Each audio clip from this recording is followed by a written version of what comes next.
The following podcast contains strong language and alternative facts. Follow us on Facebook and Twitter at Heel Podcast.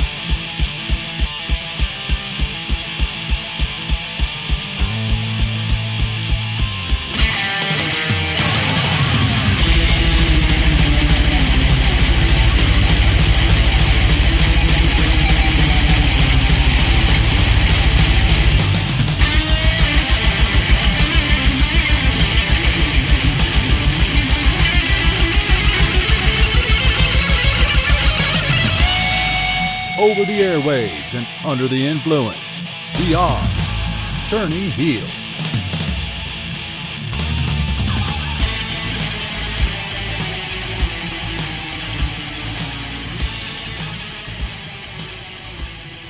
Let's get the shindig started. Hello and welcome to yet another episode of the Turning Heel podcast with me, the Griz.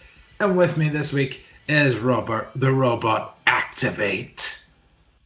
And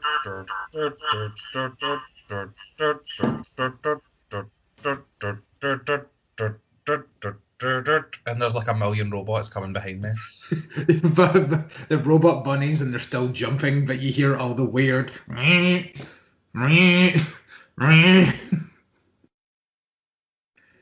Yep, it's never not going to be a thing now. Thank you, Ms. Morris. That's if we ever do a live show, that is going to be our entrance. Just like I've been pricing bunny suits. It's not cheap. So, okay, well, on that note, then, how much do you reckon they spent on that bit for their entrance? Well, I looked for I priced bunny suits, and the cheapest one I could find was like 125 quid.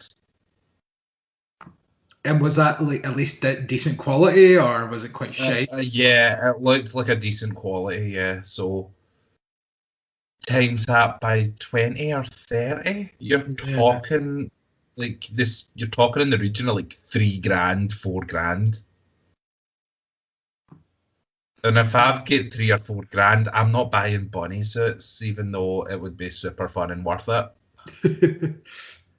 I don't know if we have 25 people that would be willing to dress up like it, but... Do you know what? We're a thrifty wee podcast, so we'll do in a budget next Easter. In fact, everything's on sale, so we'll just buy 30 pairs of bunny ears. Mm-hmm. And we'll paint our faces. Aye, we're thrifty, and we'll make people put their hands down like they're bunny rabbits, and they'll just hop with like their faces painted. I like it. I mean, because half of them, Jesus, you can see their clothes anyway, so... But then the ears fall off. None of our ears will fall off. Yes. So as you can tell, we are going to talk about Night 2 of WrestleMania, and for the second time this week, I'm going to be talking about WrestleMania Night 2. Because I was on the Wrestling with Johners podcast to talk about it the other day. Oh, you podcasting slut. I know, Jesus. As if us doing Friday, Saturday, Sunday. Hey, that's a K-pop song. Friday, Saturday, Sunday, doing podcasts, and then I was like, I can't get enough of podcasting. Let's do one on Monday as well. You're a wee podcasty junkie. I know. And then one today, and then this Sunday, the big record of 5 episodes of Robot Wars. You just can't get enough.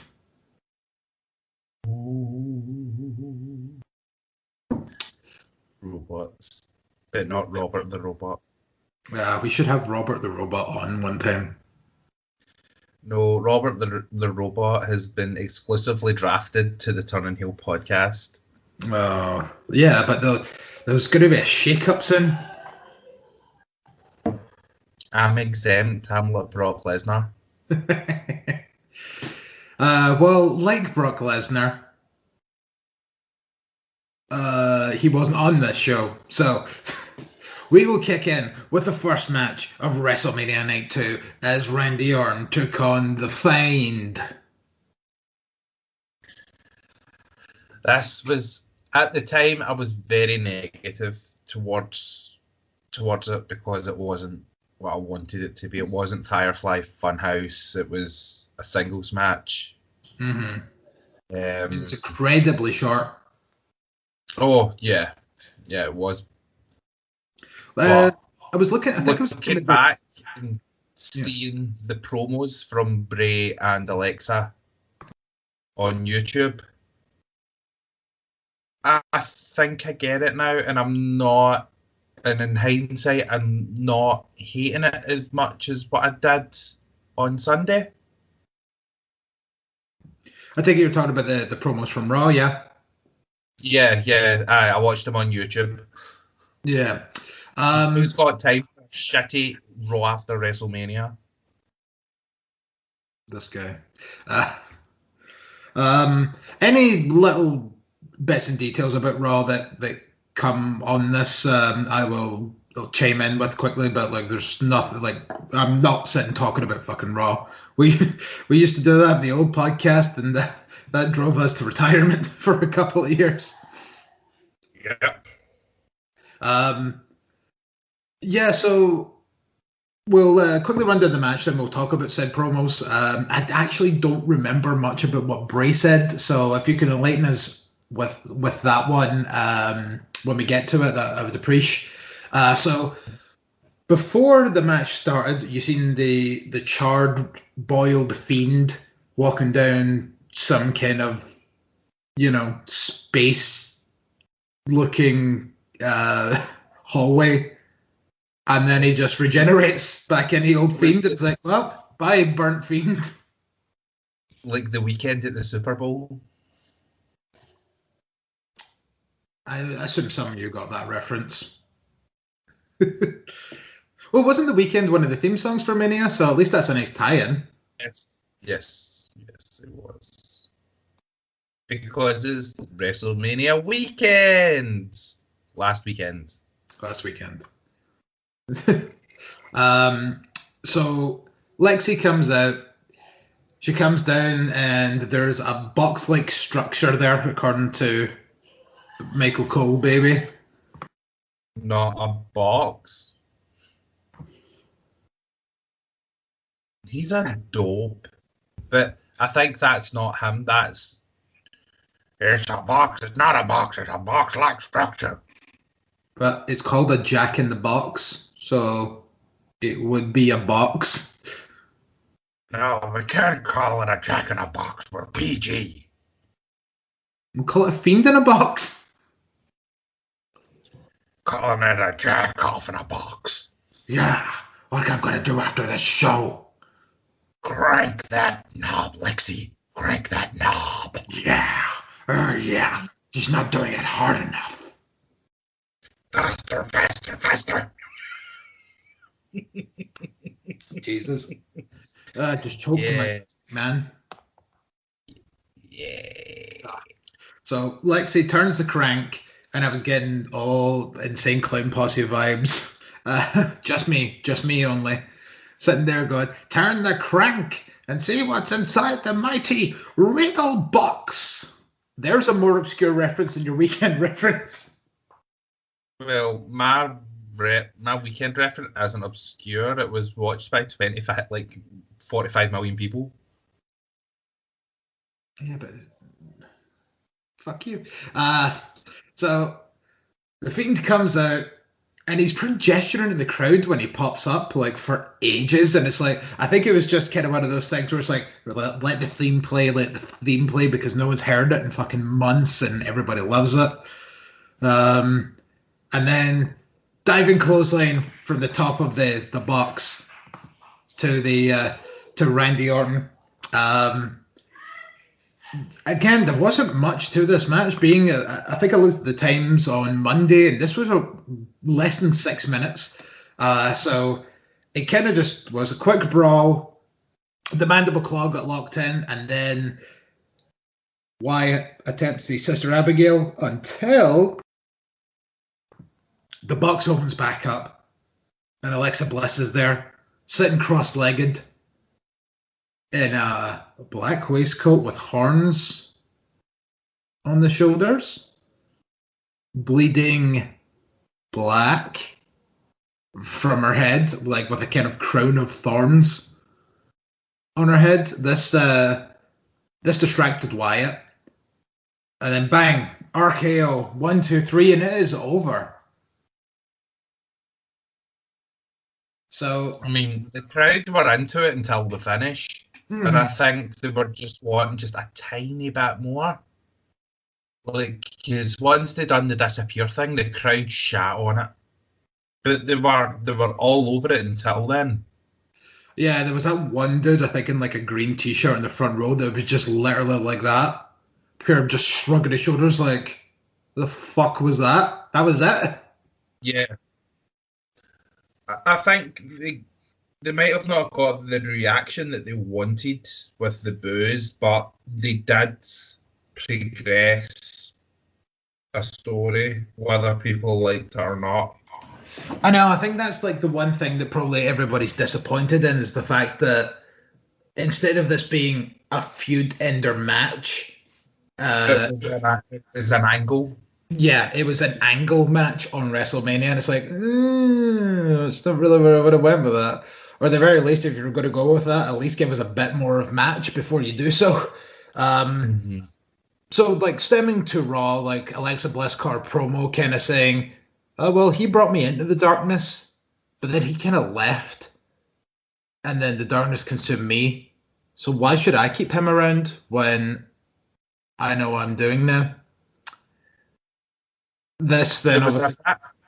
Yeah. There was a bit she said that really sort of triggered me. Like, somebody came up with, like, I was keeping an eye on Twitter for a bit during WrestleMania, and someone suggested Aleister Black had something to do with this. Yeah. Right?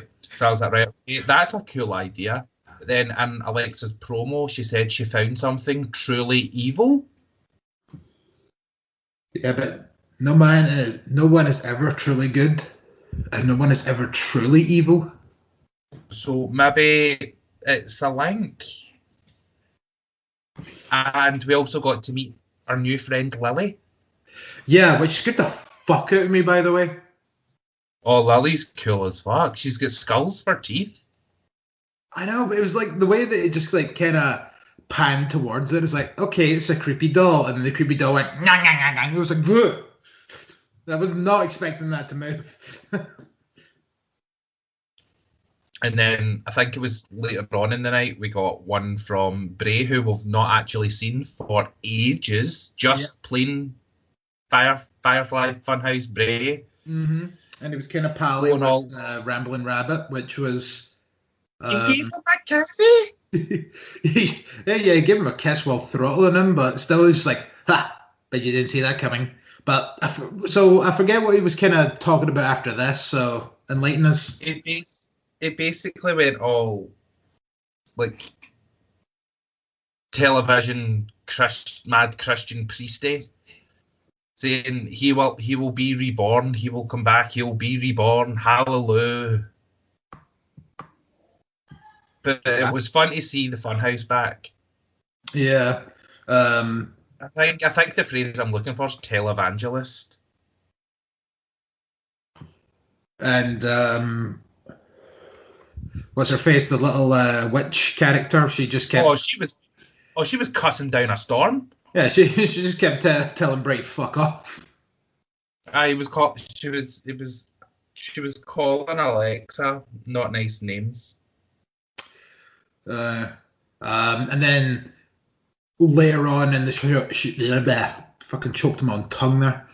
Later on in the show, Randy Orton came out as well, and he says, right, well, now that I am finally done with The Fiend, I can set my sights on what I'm good at, and that's being the best, and that's once again being WWE champion. So we've heard that from the horse's mouth that Randy Orton is absolutely done here. So he's moving on. So, and it's the right move. It's the right move to do. I'll be honest, I think this is definitely going to be one feud that we may try and keep an eye on, even though obviously we don't cover much Raw and or SmackDown on the pod other than the major pay-per-views.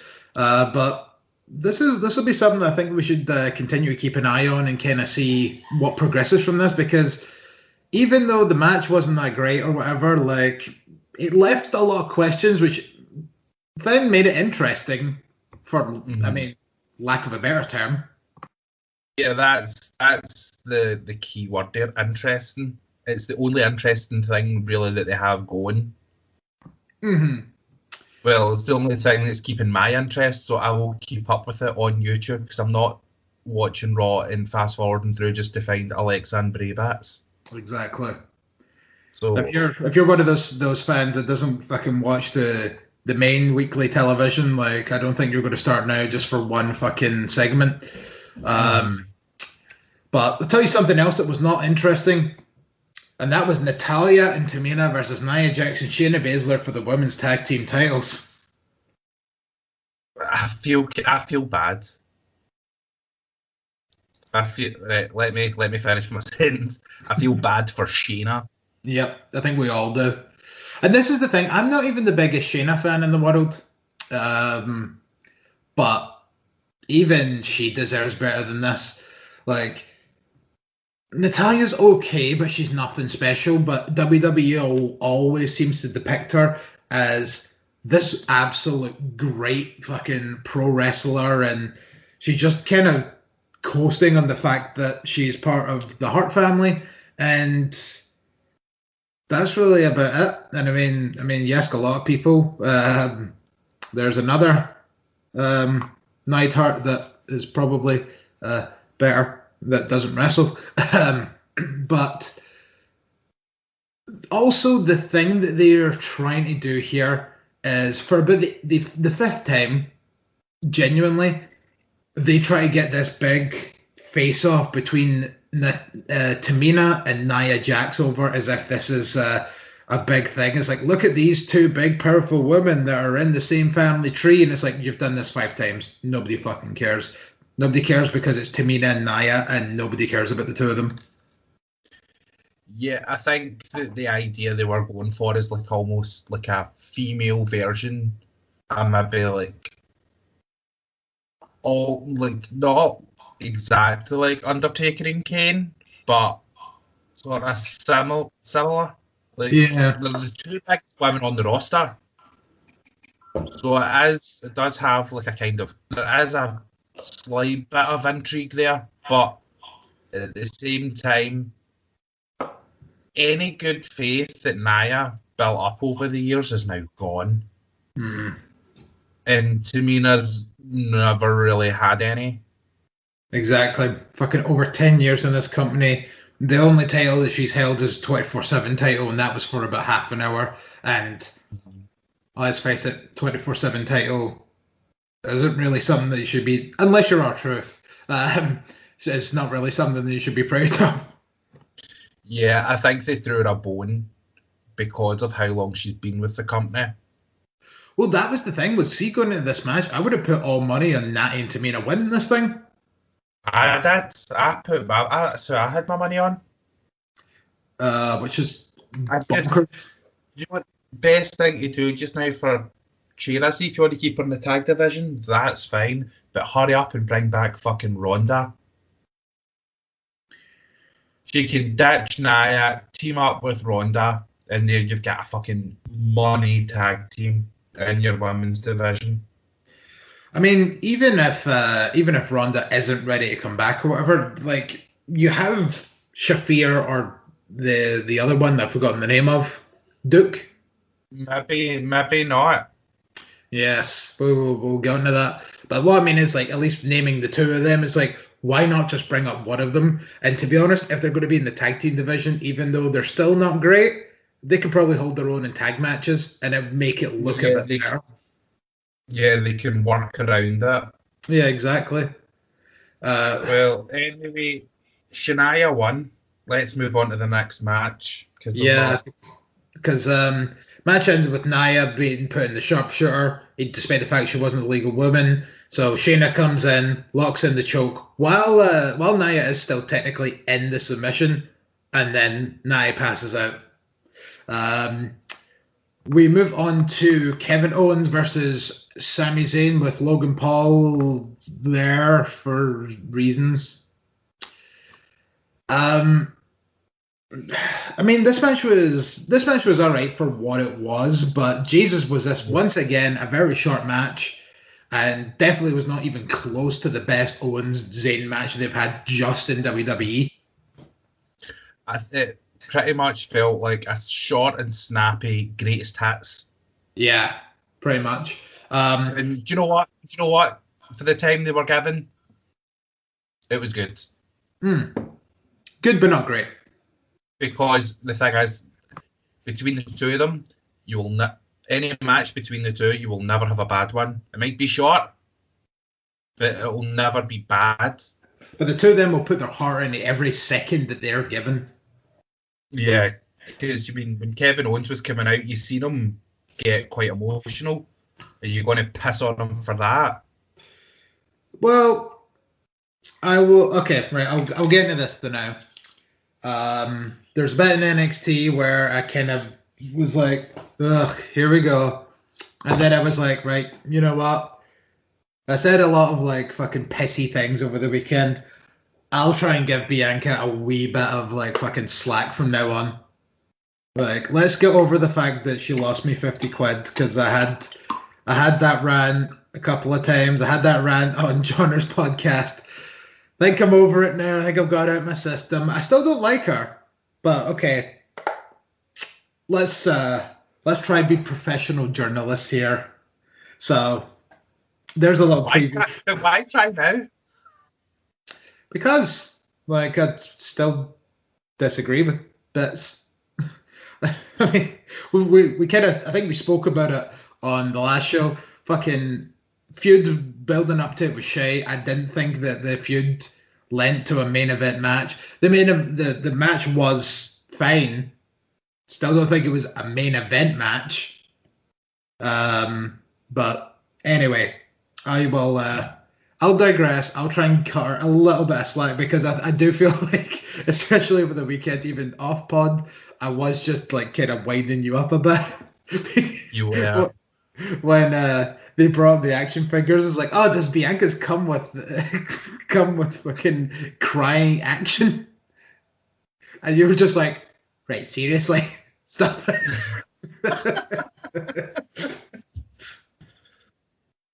So, okay, I am not exactly turning over a new leaf, but like it's kind of more in the upright direction. Let's see what happens from here. I'll give her a little bit of credit now. But nevertheless, this match, again, we said was quite short. Owens wins with the stunner. And then Logan Paul comes in, tries to kiss up to Kevin Owens. Sami Zayn's like, what the fuck are you doing? You were my guest. And then Logan kind of shoves Zayn over and then raises the hand of Kevin Owens. And Kevin is kind of looking at him like, ew, you fucking fake celebrity. Don't fucking touch me. And then it's like, oh, okay, yeah, we won. Here you go. Here's a stunner. Bang. Yeah, I was asked, you need to kick his ass, stun him. And then he did. And then I jizzed all over the place. I think we all collectively did. Like, there was a massive amount of mess by the time that match was over. But, yeah, I mean, like, as much as I fucking loathe the Paul brothers, decent fucking sell from that stunner, I must admit. So, I mean, I guess he was there, he'd done his job, and, you know, took his lump, like his singular lump. His job to get back. Exactly. Well, what did you think about the stunner, or the stunner sell? Like, wasn't half bad. Well, for someone that received their first televised stunner, it's still not as bad as Vince McMahon in '97. Or Donald Trump. For me personally, the worst one's Vince. Because Vince would have practiced that. Yeah. Whereas Trump's just probably like, it's alright, I don't mind, I'll do it on the night. I think I know what I'm doing. I've seen enough professional wrestling. How many matches you watched, Trump? None. Well, he's seen a few because he was front row at WrestleMania 4 and 5, and he was in the crowd at 7. Yeah, true. Because he's bitten the sides. Because he's bitten the side had a spot on WrestleMania 7. Which was, I've not seen Marlon WrestleMania. Maples. The woman that he left Ivanka for. Okay. Been married for ages, and then he left her for the new one, Melania. The more you know. Yeah. So I know I wasn't being serious when I said that, because I mean, obviously you surely would have watched some of the wrestling when he was in the feud with Vince, so he must have at least seen. I don't know, because they were talking about Bobby Lashley, and they referred to him as that black guy, Bobby Lindsay. So I don't think he did watch it. Bobby Lashley, folks, my man. I mean, he is the man now. Like, I guess you can literally say the almighty WWE champion, former president of the United States endorsed. Mm-hmm. See if they brought that up in a fucking in a promo. That would have been hilarious. But they wouldn't touch that because they don't do politics. Not on TV, they don't. Elsewhere, though? Oh, yeah. Million of dollar. So after that, we cut backstage to Riddle and Khali, of all people. Riddle keeps running through the one question he asks everybody that's not in America, that doesn't live in America. Who do you think that they have scooters in India? And then Khali says stuff in Indian, and Riddle's like, I ain't got any idea what you're saying. And this would have been the point where I thought that Ranjan Singh was going to walk in and be like, Great Khali says. He was there at the start, and then he just left. I know. Like, maybe even he thought that, fuck this shit, I can't be arsed with this. Or he just thought, I can't remember my lines. Bye. Zoom. Then RVD comes out of nowhere and then just gives people his RVD branded smoke papers. Yeah. We're PG, pal. It's for tobacco, honestly. But don't do that and then have advertisements for how bad vaping is and how bad smoking is. Yeah. Oh yeah. I mean, like, you know, as soon as I started vaping, all of us, like, I had tons of friends and I was so outgoing. As soon as I started vaping, I got anxiety and can't leave the house. Oh no! Wait, no, that's a complete lie. I like to go to the toilet and then I drop my vape in the toilet. I'm so desperate for another puff that I just pick it up, don't even clean it, and just smoke it. At least it's my urine. It's not mine. Must be urine. Do you think there's a place called Sample? So when you're driving up to it, it says urine sample?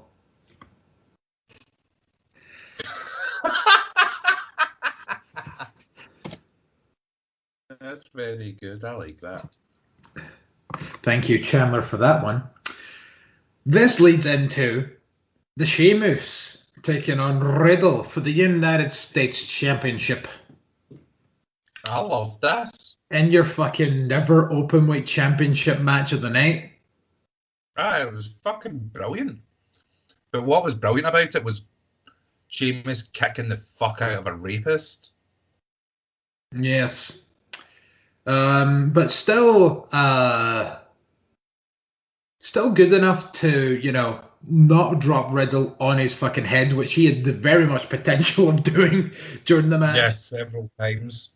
But more so specifically, the white noise that he was setting up from the top rope and then slipped and fell. And fucking full credit to the guy. He has an entire human being on his back, slips off the top rope, just lands on both feet, doesn't even put Riddle down. It's just like, okay, there's a slight misstep, and fuck you, bang, white noise. Yeah, he is a strong man. Like, I think people underestimate how strong he is. Mm-hmm. And how hard he hits, to be honest. Yeah. He does his workouts. He's got a channel on YouTube, and he does workouts with like different wrestlers and celebrities and stuff. And he done one with John Cena, because that was his workout buddy. And he's literally matching Cena fucking weight for weight. Which is interesting because obviously John Cena is depicted as one of the strongest pro wrestlers to ever pro wrestle.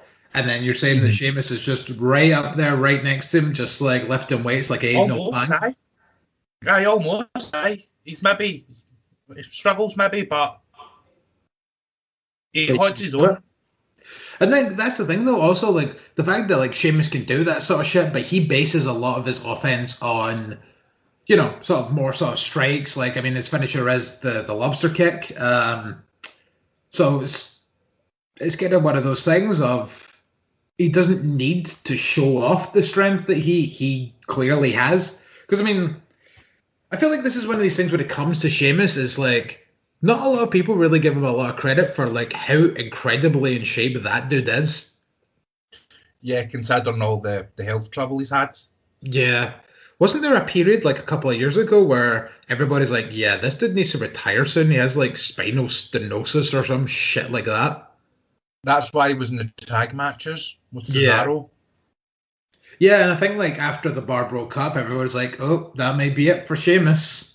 And it's like, remember, we didn't see Sheamus for ages. Yeah, I was going to say that. Like, he did take a long period off. And then I think that was whenever it was like, yep, just as we called, Sheamus is done, and he's not coming back. And then not only did he come back and just was on a constant singles run, and he is kind of one of the unsung heroes of the Thunderdome era because say what you will about him, like he's been throwing out a good couple of bangers recently.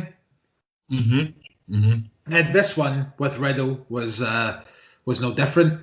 After he hit the white noise, he hits the King Kong knee drop for a big 2 count, and the end of this match came with Riddle hitting or attempting a lion salt, and then just got a big old lobster kick to the face, and it was beautiful.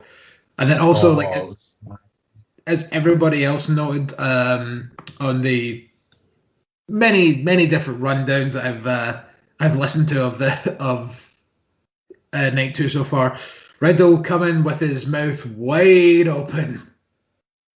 So Blam hits him square in the face with the lobster kick, and 1, 2, 3, Sheamus wins his 3rd US title, and Riddle is covered in blood, spewing from his mouth. One sort of observation that I made though after this match was the fact that for the first time, Riddle looked serious, with the blood pouring from his mouth and him looking intense and angry at Sheamus, and it's like, okay, give me more of this, Riddle.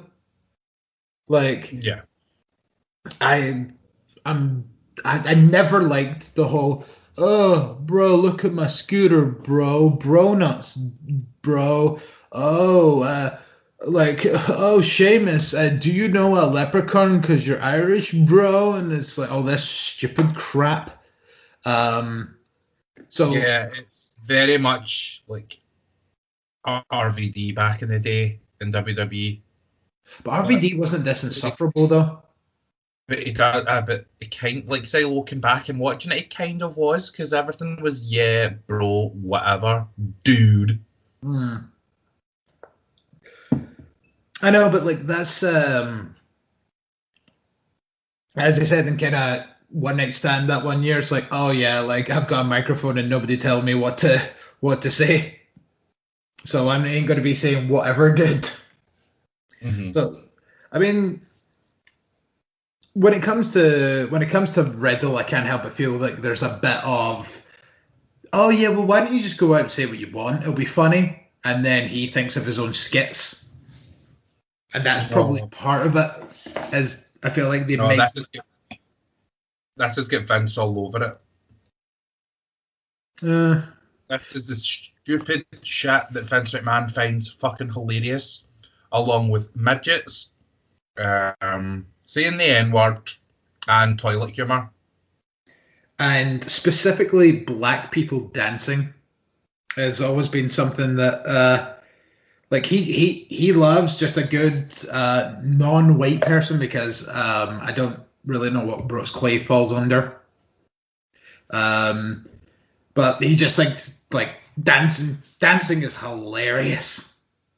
I think then even you've got people like Vicky Guerrero and all that as well, like doing like the fucking old dance from Seinfeld, I think it was, the whole pointing thing. And yeah, just I think he just finds that like hilarious. It's like, look at him dance. Back.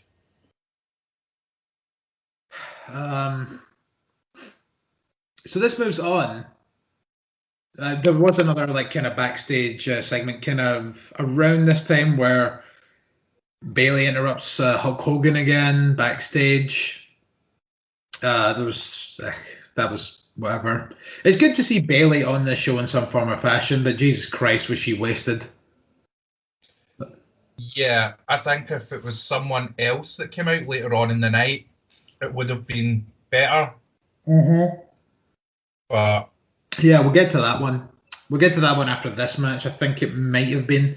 But Big E took on Apollo Crews for the IC title in a drum fight. That didn't use the drums. Nope. Sound of the drums. Dun, dun, dun, dun. Because they weren't heard in this match. Wale performed Big E's entrance, and Chloe didn't sing it live. Or he started to sing it live by the feel of things, and then just stopped. Because there were clear points where the lyrics were getting pumped through the speakers, and then you just see Wale with his mic down by his head. He's like, oh fuck, Big E, who is strong, Those are the actual lyrics, by the way. I did look them up, just so you know. So there was a gong that was introduced early and then promptly dropped, but it did just very much amuse me that when Big E dropped it, it just went boom. It was like, nice. That's a real gong then. That wasn't a kayfabe gong. That was a shoot gong. I wonder if that was Michael Cole's gong from NXT season 3. That's a deep cut. I don't think there was deep cutting that long. That is a deep cut. Yeah. I don't think kept it for that long, but then again, they have the vault. Exactly. Well, isn't there meant to be a TV show that Stephanie McMahon's doing soon? It's meant to be the same thing as that old warehouse show that they used to do with Joey Styles. It's like wrestling's lost possessions or some shit like that. It's meant to be coming soon. I don't know, but I know that Mick Foley on an episode of Holy Foley went to the warehouse and they went with Noel and they were looking at the old Hell in the Cell. Mm-hmm. And they just started greeting. And they're like, you alright? And they're like, aye, this cage fucking changed my life, both for the good and the bad. Yeah, I can imagine. I mean, it's I would imagine that's kind of one of those things where you look at it and it's like, well, I remember being thrown off of that thing. Yeah, because I think they were filming something with the WWE Network at the time that wasn't Holy Foley. It was like they were filming like two things. It's like a vault type show. Let's see. I'm trying to find this. Stephanie McMahon TV show that I'm talking about because it does sound interesting. Wrestling Lost items is what I'll Google and I'll see what comes up. It's not a very catchy name. Quest for Lost Treasure. This may be it. Let's have a look. Stephanie McMahon and Triple H are questing for Lost Treasure. A&E Network has announced a new series in conjunction with WWE Studios dubbed The Quest for Lost WWE Treasures. The network, here's the description below, straight from the press. The network is also expanding its partnership with WWE Studios Quest for Lost Treasures, which joins the previously announced greenlit of 5 fucking biography. Yeah. In partnership with WWE Studios, which takes viewers on the ultimate hunt to find some of WWE's most iconic lost memorabilia. In each episode, Stephanie McMahon and Triple H will lead a team of collectors, superstars, and legends as they investigate, negotiate, bid, and travel across the country to hunt down and reclaim some of the most elusive WWE collectibles. Well, so every episode will feature Conrad Thompson then, because he basically owns everything. And then while he does it, it's like, also houses, buy a house, or whatever the fuck it is he does. So He helps with your mortgage and your debts. So basically, if you're struggling, phone Conrad and he'll help you out. Oh, what was it? There was something recently. Oh yeah, fucking NWA have a Conrad advert that they run, or commercial. Well, not even a commercial. It's one of those little kind of lower third things where during a match it's like, oh, if you need help with your mortgage, call Conrad at call Conrad or go to callconrad.com, yada yada. Mm-hmm. I mean, he's got his finger on the pulse when it comes to all that jazz. So Big E hits a Uranage from the apron to the stairs on Apollo at one point, which looked gruesome. Uranage off the apron onto the stairs onto Apollo. That looked sore. Apollo attempts to splash through a table at one point, but Big E moves. Big E hits the big ending, but Big Dabba-Kato makes his way into the ring, hits the Samoan spike on Big E, which allows Crews to crawl on top. 1, 2, 3. Apollo Crews is the Intercontinental Champion, and interesting. However, the thing that annoyed me about this was, well, one, it was about 5 minutes long. Would have appreciated a bit longer of that. And two, both Corey, Mako, and whoever the fuck else was on commentary seemed to act like... Was it just those two? Right, because it was a SmackDown match. Right. So the two of them acted like they had no idea who that was. Technically they don't, because they weren't on Raw. For Raw Underground. What's the product, bro? Boo them. Sorry, I just really needed to open a window. I've got the heating on, despite the fact it's a very warm day, to dry my work clothes, and it's baking in here.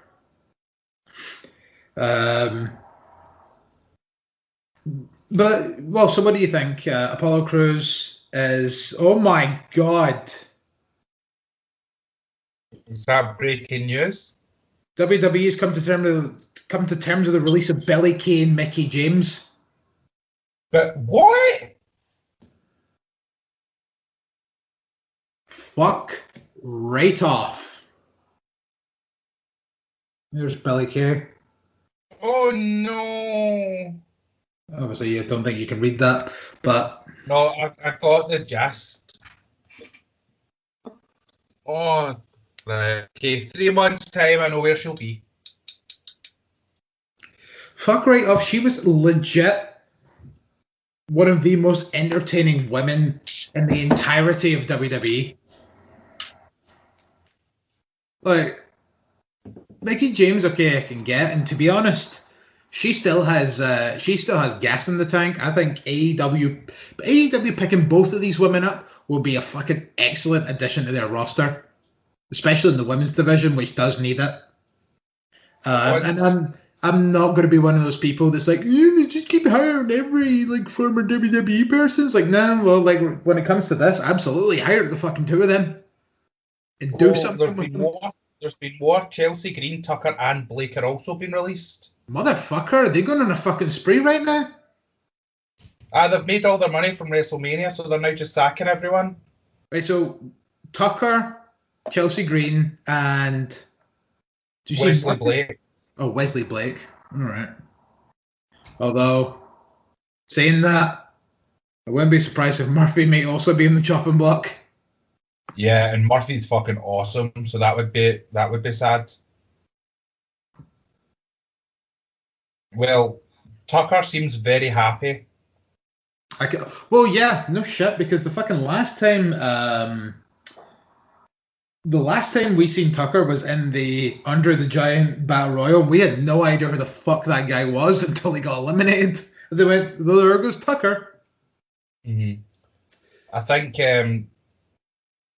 Chelsea will either go back to Impact. Mm-hmm. Yeah, because her Bo's there. Kalisto's gone as well. Oh, motherfucker, come on. Like, remember, again, going back to the Battle Royal, and I was talking about how Kalisto was never getting fucking used, and it pisses me off. We just spoke about it. I can't remember if it was on air or just between us. No, it was while we were watching the match, because, they done the spot where Kalisto and Lindsay and Metalik were all doing the Lucha House Party thing, and they were like, no. And it was like he's been doing absolutely nothing, and this was the first time he's been seen on television. It's like, all right, well, I guess in the words of fucking Jim Cornette, it's like, thank you, fuck you, bye. I can't believe this is happening right now. We're getting our spring cleaning done right in the middle of a podcast.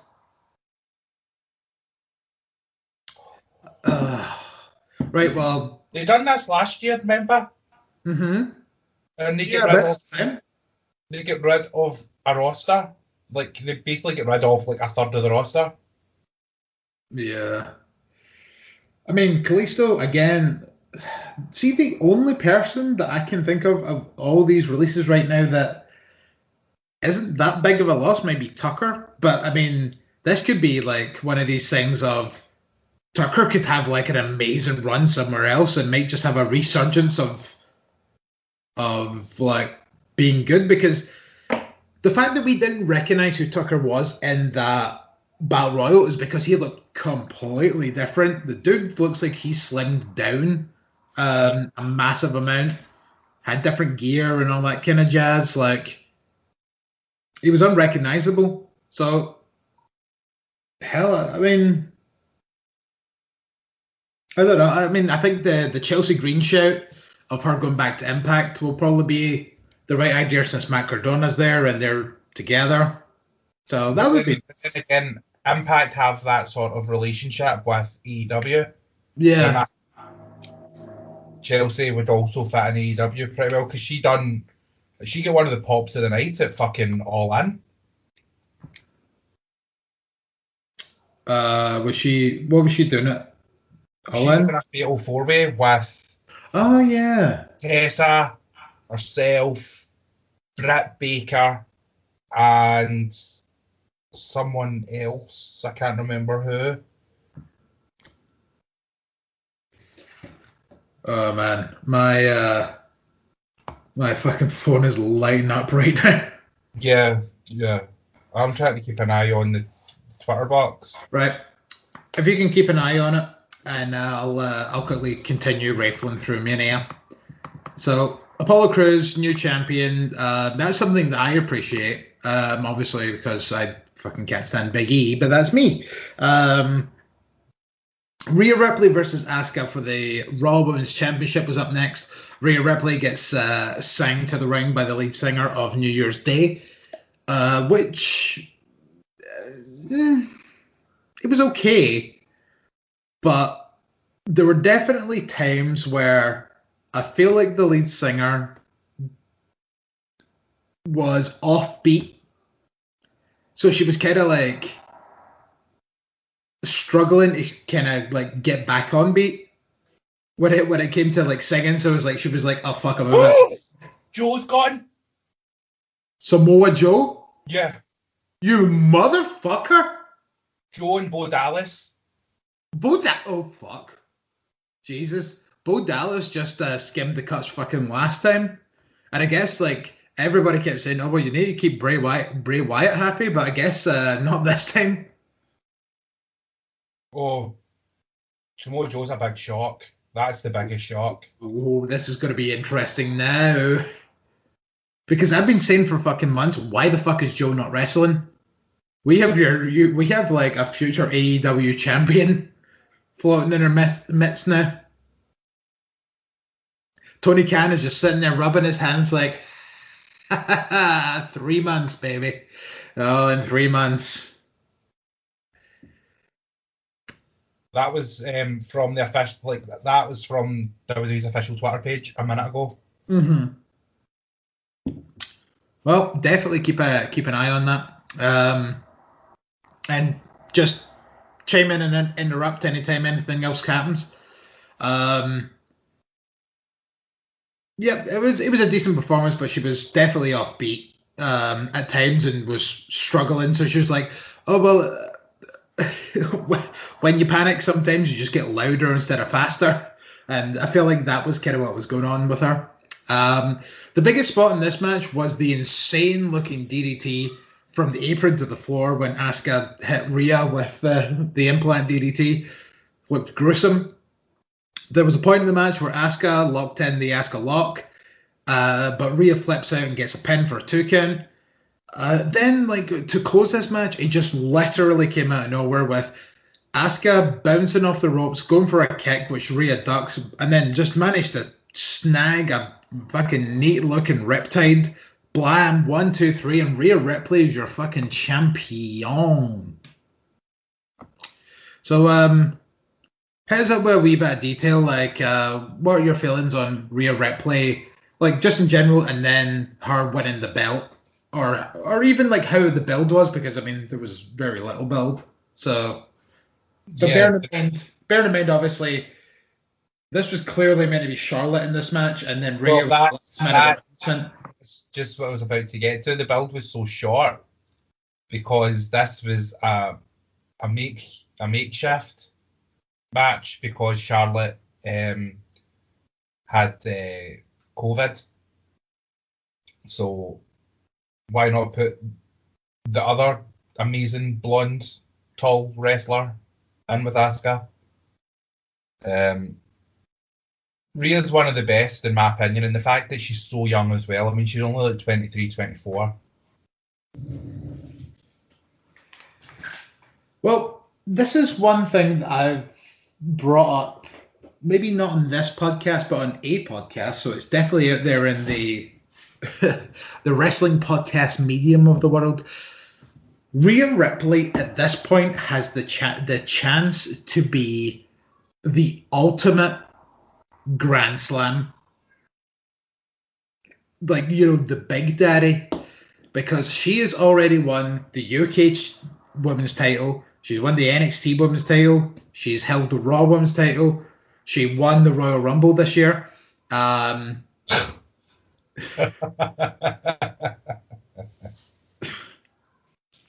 And so right now, like, technically, to be the biggest of Grand Slams, right now what she needs to do is win the women's tag titles and the SmackDown women's title. And being, I don't know where the NXT tag titles falls into this, I'm not going to lie. But And then I think also Money in the Bank is included because on that Bailey shirt I have of her being Grand Slam, the Money in the Bank is also there.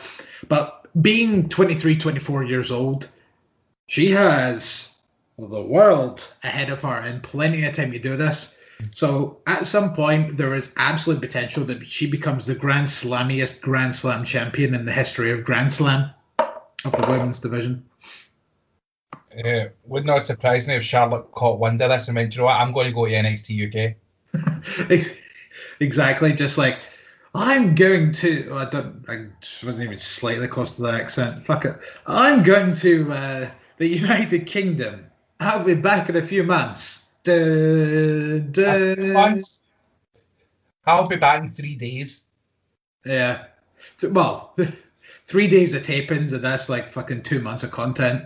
She wins the belt and then probably loses it in a triple threat match where she's not pinned. Yeah. And then probably just worms her way right in the middle of a feud that has absolutely nothing to do with her. Oh, I'll tell you what, Twitter is not happy right now. No shit. The ones that they're really pissed off with is Samoa Joe and Billie Kay. Yeah, which is, I mean, it shows the love of Billie Kay, and I really appreciate that. And everyone's saying that it was the 15th of April last year that they'd done the mass release as well. Yeah, I think I just seen somebody say that as well. It was 1 year to the day since this happened last year. Because Matt Cardona tweeted out WWE 415 says, "I just fired your ass."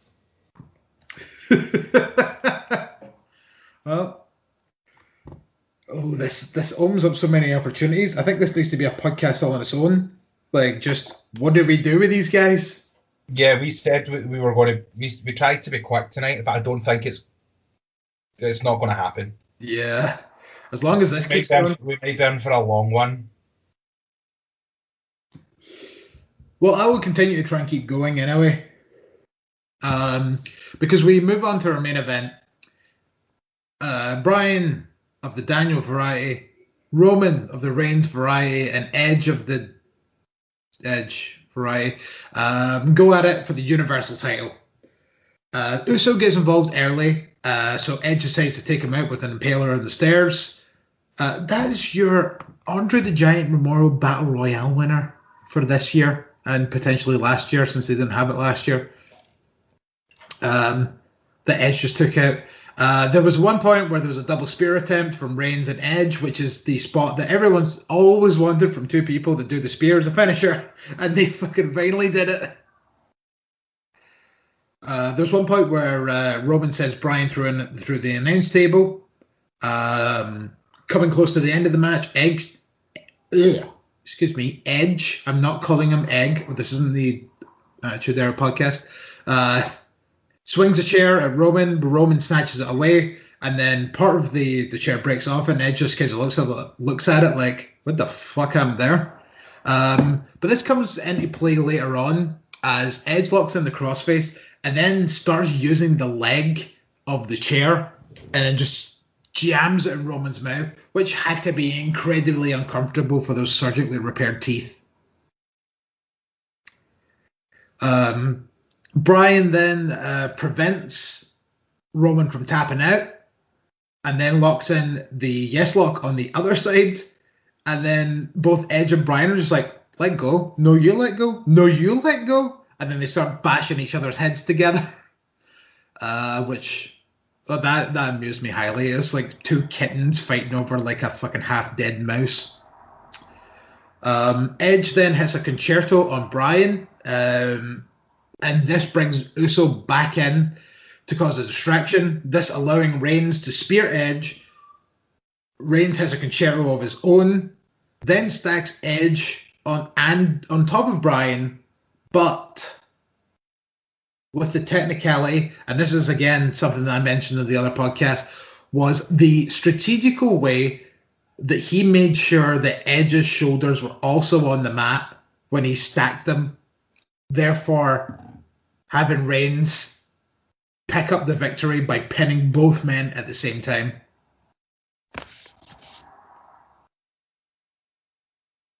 Thoughts? He told us what he was going to do. And that was not a prediction, that was a spoiler. And it didn't really click until like after.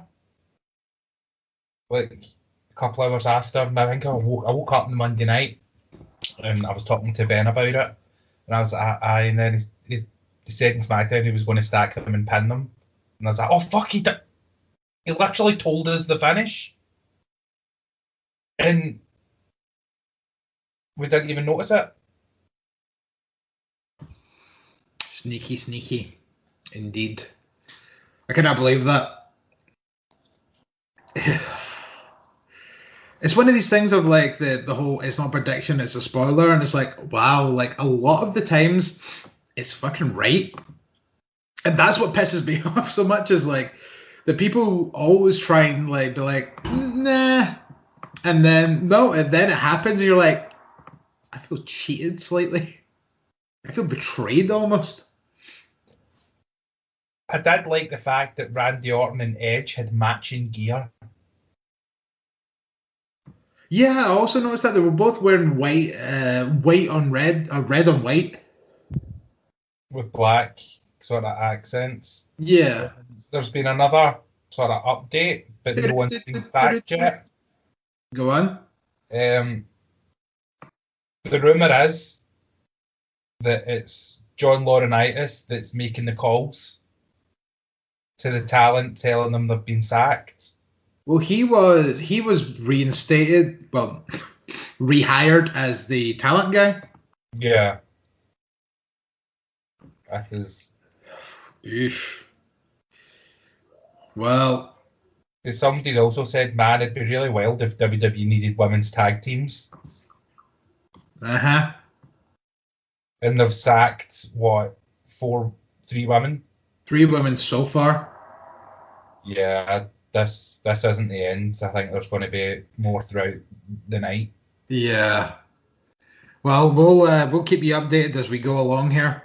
But we also had a wee bit of Twitter nonsense with Adam Pearce and a fan and Charles Robinson. Yes. Enlighten us. I was very much going to bring this up, and I thought, yes, I've got a wee gem there I can add into the podcast.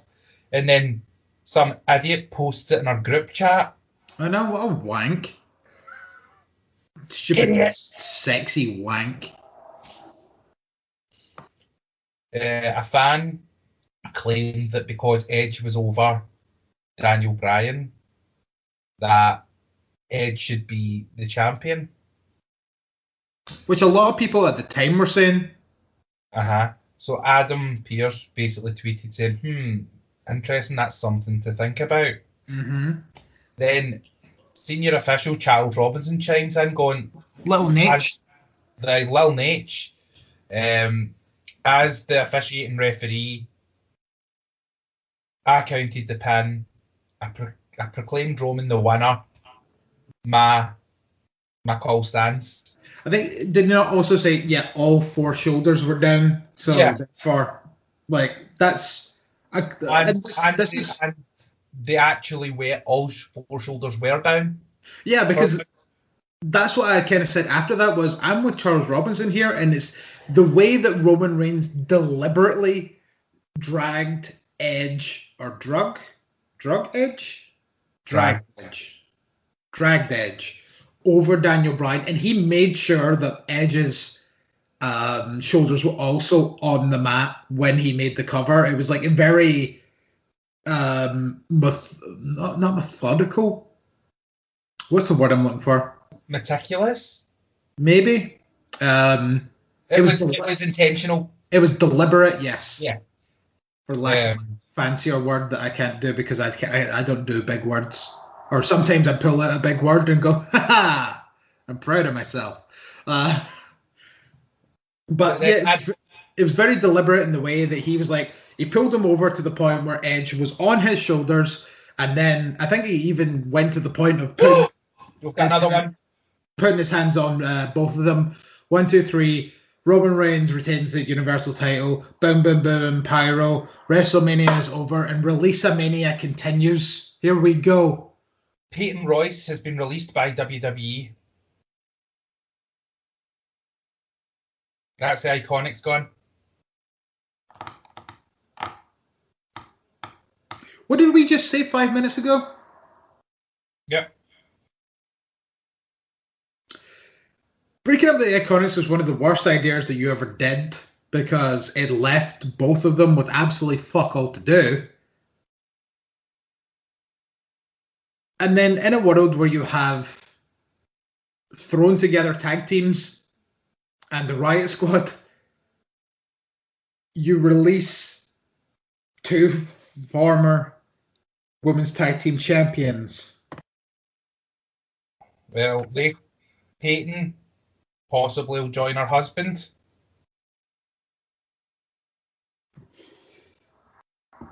Maybe so will Billie Kay. Billie Kay doesn't have a husband, but she'll join her work husband, I think. You knew what I meant. And then they can be a wee team again in AEW. Hey, the Prestige could use a woman. The Pinnacle. Yeah, that one. What the fuck are the Prestige then? The film?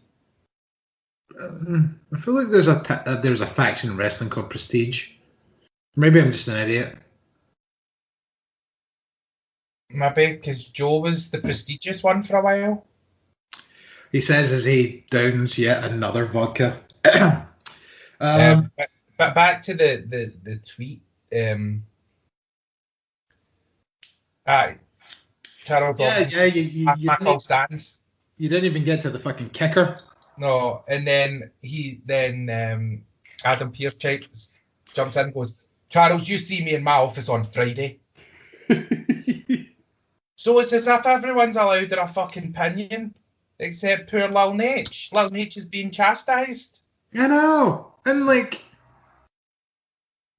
as they always say, referee's discretion is final. Glug, glug, glug, glug, glug. Yeah, so, and again, that's exactly why I was like, well, you know what, Nate's sticking to his guns, and I mean, Jesus, I have been very much on the bandwagon in the past of the referee's fucking wrong and he screwed blah blah, but this is one of these times where I'm totally on little Nature's side. Like, absolutely, he made the right call. Yeah, I'm total agreement. And do you know what?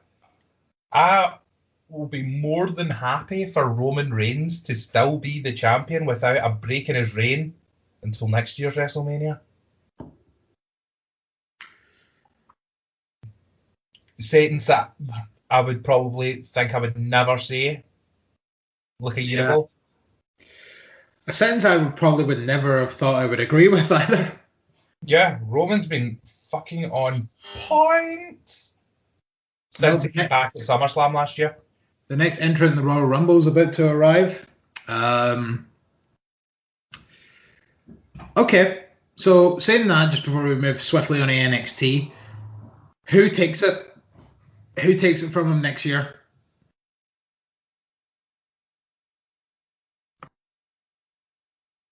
I've got 2 names. Okay. Right. I think there needs to be a shake-up with the rosters very soon because everything's already feels stale. Sure does. So I think a move to SmackDown for Drew. Okay. Because they had a really good match at Survivor Series last year. Uh-huh. And it was, even though Roman won the match, it still felt pretty open-ended. Yeah. So you could go back to that. And since Drew's basically your only big, massive baby face right now. Yeah. Like, or you can spend the time now after the win that he got at WrestleMania Night 1 and slowly build him up throughout the year. Uh-huh. Cesaro. Absolutely. Because what would be the point in finally giving Cesaro his big moment to then not follow up? especially at this time. I mean, people have been clamoring for that guy for years, and now they're finally wanting to do something with him, despite the fact that they gave Shinsuke that big old run and then done absolutely nothing with it. Yeah. That's despicable, if you ask me. But I mean, why not do both? Why not just build them both up? Shin needs to do something of like a decent level again before he calls it a career. I think, see if you give him back the IC title, have him beat Apollo, and then just have him do like a string of fucking amazing title defenses against good wrestlers. Again, shake up the... Well, you don't need, because Murphy's already on SmackDown. People like Murphy, Kevin Owens, Sami Zayn, Seth Rollins. I mean, they've already had good matches. Yeah. So see how if you can almost duplicate one of his New Japan IC runs. Yeah. He'd be ending his career on a fucking high note. I mean, I wouldn't be opposed to, like, say, Cesaro or Shinsuke winning the IC title, like, soon. Say maybe in about 3 months. And then I think it probably would work better with Cesaro because he can speak better English, which is not the reason that I want it to be, but whatever.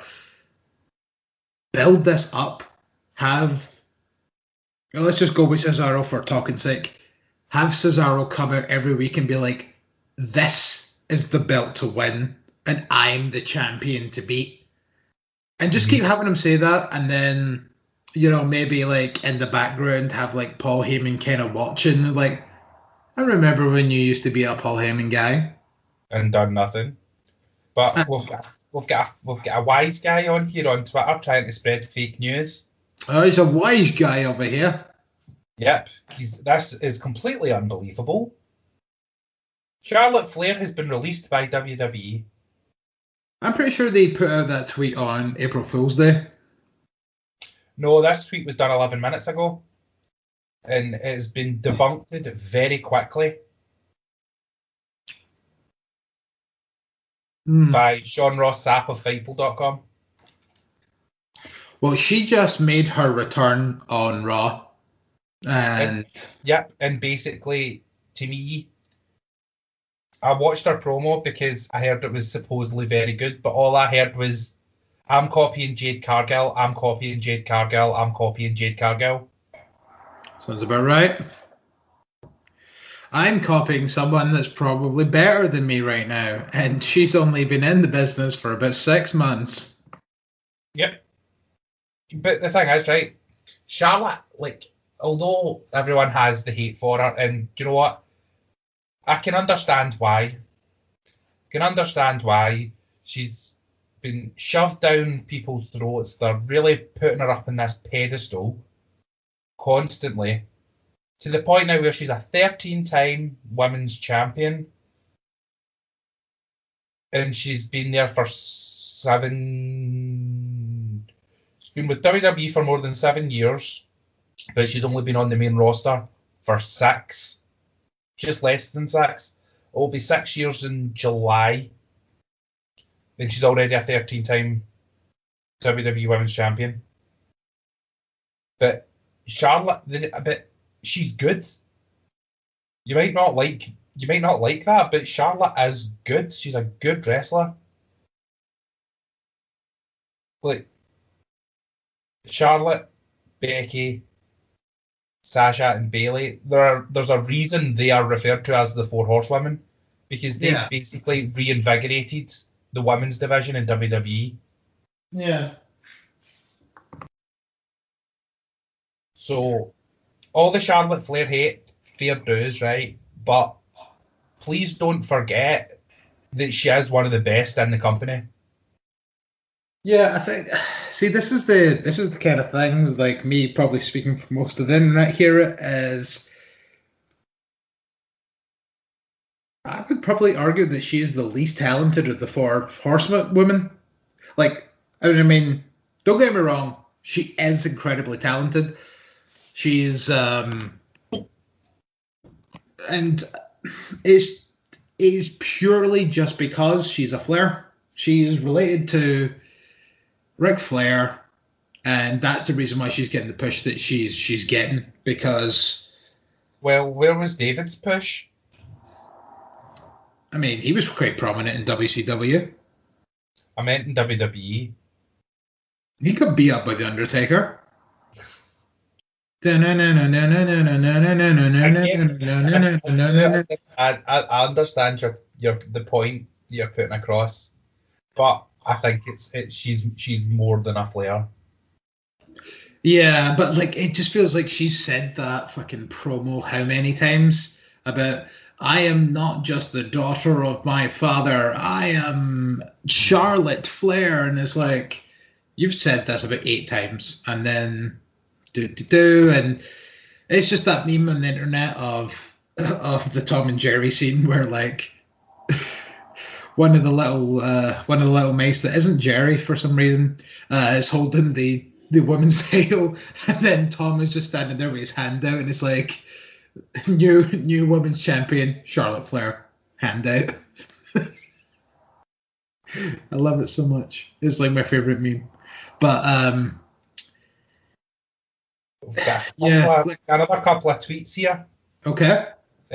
Mind the tweet that I said that it'd be really wild if WWE needed women's tag teams. Yep. Impact Wrestling producer Gail Kim chimed in saying there are other companies with tag team divisions and titles. Glad we're in the world of more opportunities in wrestling now. Oh, Gail. And there's also another tweet saying not to expect Aleister Black to be released. Don't expect him to be released. Which basically, for me, kind of says, right, he's going to be in a big fucking storyline then if he's not being released right now. He's in this Alexa Bliss feud. Yeah, and I think it'll be fucking great. Sorry, I had to close the door there. Hence the rolling. Okay, so let's move on to NXT while we still have some kind of sanity left. While all the rest of this shindig is going on. How do you think they do these booking meetings of who to fire? Do you think they just have like the photo of everybody like up on like a dartboard and they just start throwing darts? I don't know. I think they maybe just go, right, who are we not using? Who haven't we used really for a long time? Right, get rid of them. Okay, that should be the kind of come to Jesus moment of why are you not using these people? Yeah. But this is them trying to get their quarterlies up. You just gained $1 billion by selling the network to Peacock. Like, in my mind right now, you don't have the right to be fucking shit-canning people, but whatever. Mm-hmm. And the money that they've just made by selling 50,000 tickets for 2 nights of WrestleMania. Yeah, exactly. And I imagine they jacked up the price as well because they were only doing 1/3 of the capacity. You gotta imagine. 100%. Like, I would reckon, like, the peeps that were sitting fucking front row would paid maybe about $2,000 for some shit like that. Mm-hmm. I would love to genuinely know. Can anybody track down that one dude that's just at the front row of every WWE show and ask how much he paid for that? Well, we'll probably find out since there's a documentary being made about him. I knew there was something about him. Vlad, the superfan, who's almost front row at every single wrestling show. That wasn't the dude I was referring to, but... Are you talking about the guy with the jacket? I'm talking about the dude with the long hair that kind of looks like Tommy Wiseau. I don't know who you're referring to. He used to always have a resurrect the ascension sign. Nah. No? No, I thought you were talking about Vlad. He was always there next to, I assume, his mother, like a super old woman. The first time that we watched like an old show from maybe about, 2 years ago, I will point him out to you and you will be like, oh my God, I've seen that guy for like a fucking year straight. He's like every Raw, every SmackDown, every pay-per-view, right in the very, very middle, opposite the hard cam. Like, and it's going to be one of these moments where, like, as soon as you notice him, it's going to be like a glass shatters, not Stone Cold moment where you're like, oh my God, I recognize him. He's always in like a white shirt, and I think he has a tie. Nevertheless, NXT. Karrion Kross comes out, cuts a promo. He gives Brothers props and says that the only way to go from the top is down. But Kross says that is a total lie. And in the end, everybody will pay the troll toll. To get that boy's soul. I thought it was to get in that boy's hole.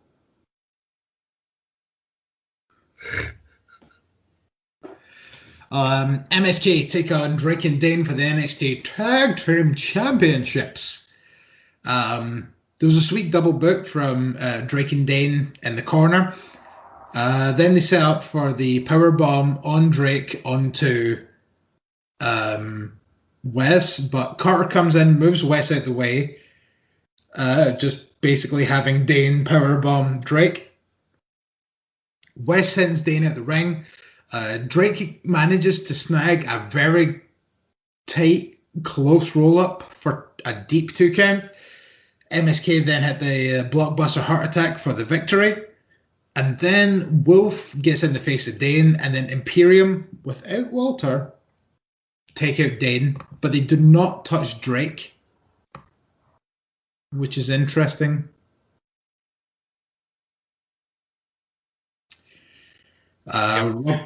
Robert Stone backstage says he's going to get Kamea and Aaliyah the tag team title shot that they were owed. Then Mercedes Martinez shows up asking for the rest of her cash, if you remember from a couple of weeks ago when they hired Mercedes to fill in Kamea's spot. So Mercedes chokes Aaliyah, and then Aaliyah starts making some noises that were a bit un-PG.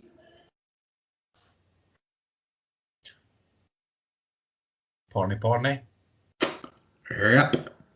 It's like, Jesus, I thought like I left one of my fucking windows open on my laptop there for a second. I was trying to do like a porny version of like the Bunny song, but I can't do it. Go. Oh no! There you go. No, I meant like porny music, not noises. Oh. Well, there's that. So there you go. And do you know what the best thing about that is? Nothing can ruin the Bunny song. No, it really can't. Hashtag release the Bunny song. Yep. It'll probably be on a WWE Uncaged album in like the next 6 months. I mean, we got the Snyder. I say we got the Snyder Cut. People got the Snyder Cut release. So hashtag release the Bunny song.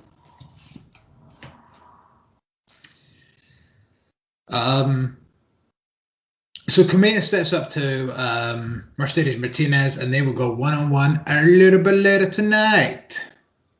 Yay, Mercedes is back on television.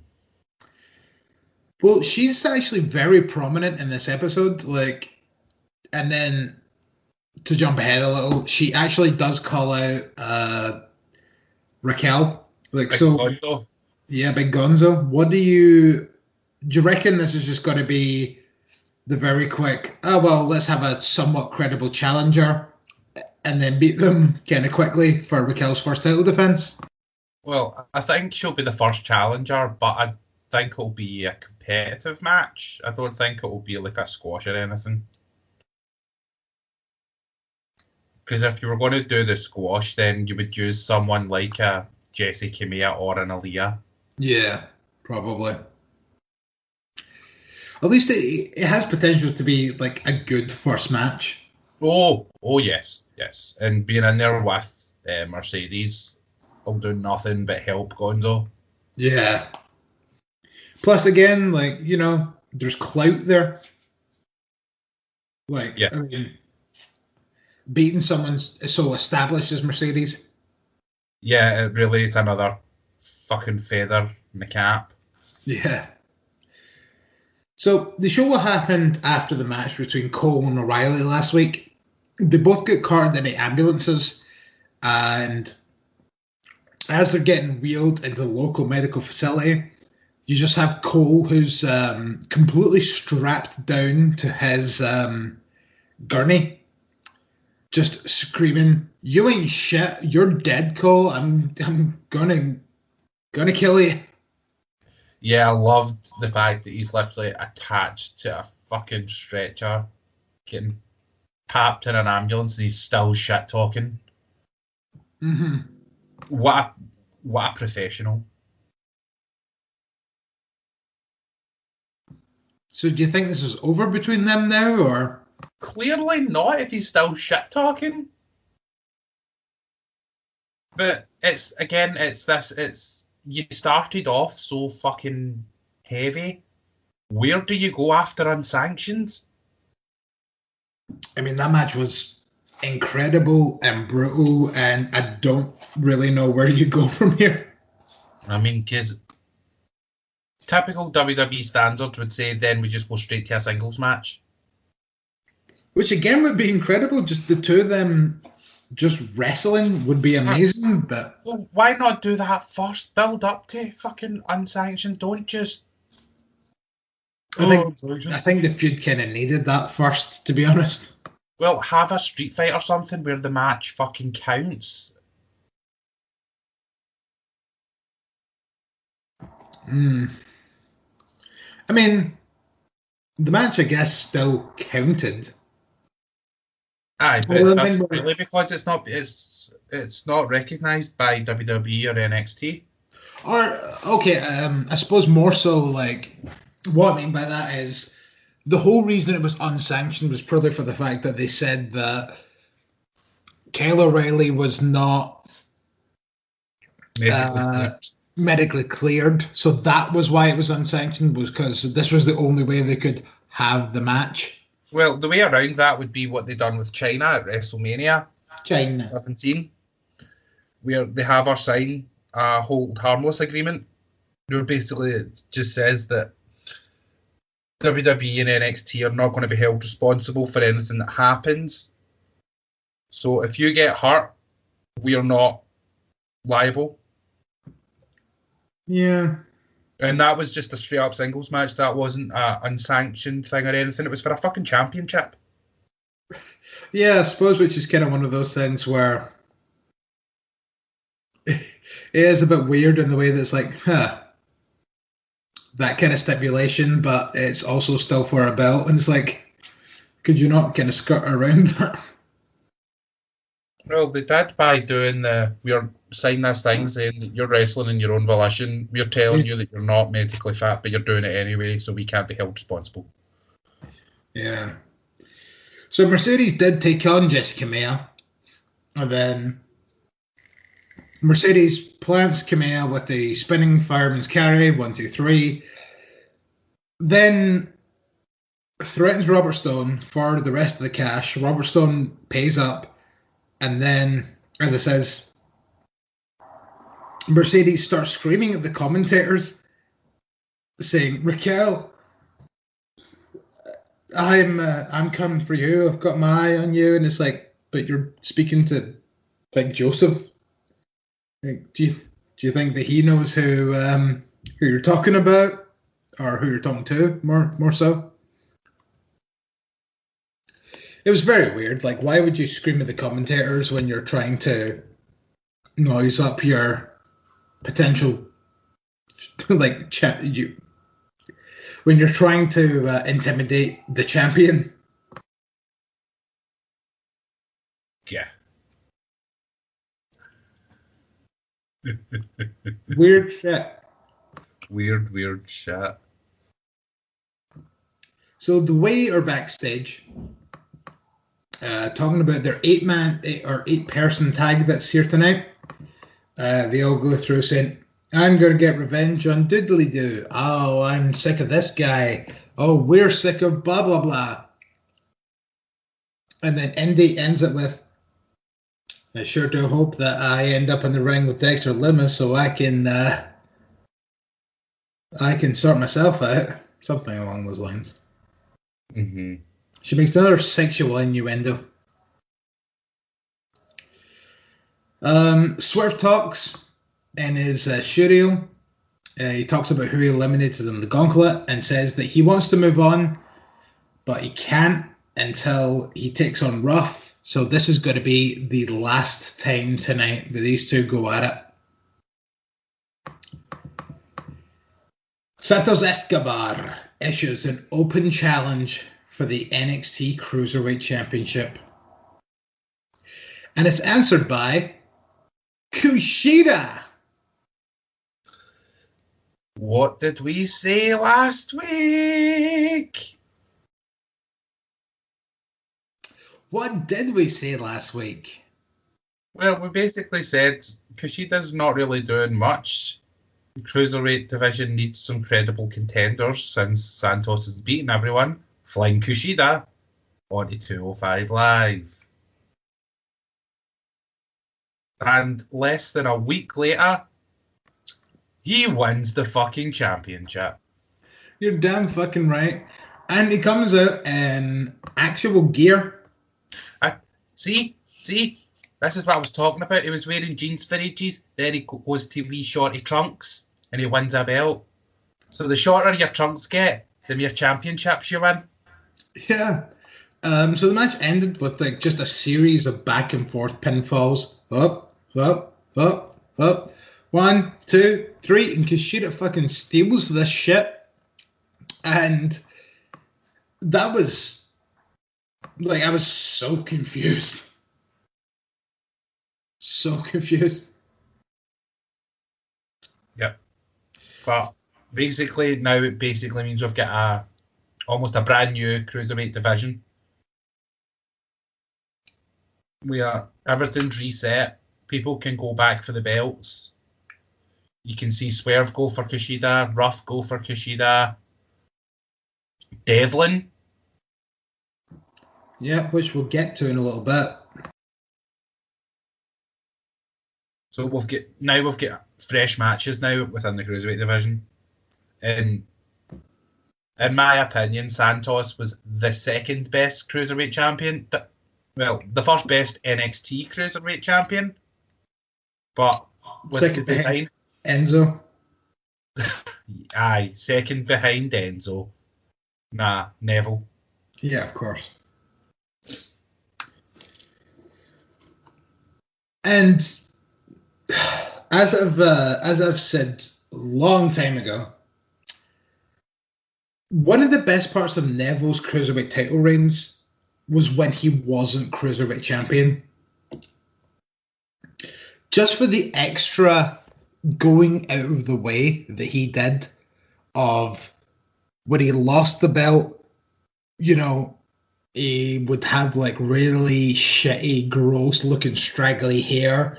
He would look like he hadn't slept the entire night and all that. Just like he's just like, oh my God, what's happened? Like, just, he went out of his way to look like a complete state of a human being. Without the belt, yeah. Yeah. That was when Kalisto beat him, wasn't it? No, Tozawa the first time. Tozawa? Oh, it was Tozawa. You're right. Yeah. People fucking forget that. And I almost forget that on a fucking constant basis. Yeah, he held the belt for like, what, 3 weeks and then lost it No, on like a 3 show? days. No, wait, not even 3 days. Tuesday, Wednesday, Thursday, Friday, Saturday. 6 days. because I think he won it on Raw and then lost it like at the pre-show at SummerSlam. Yeah, it was a summer.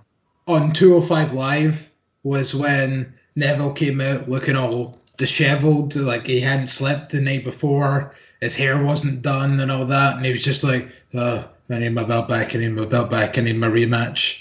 And then he just won the belt back, and I was like, okay, well, that was fun. And then that was the last time that Akira Tozawa clearly mattered. Yeah, because now he's just a faceless ninja. Well, he does have a face, but it's probably barely recognizable.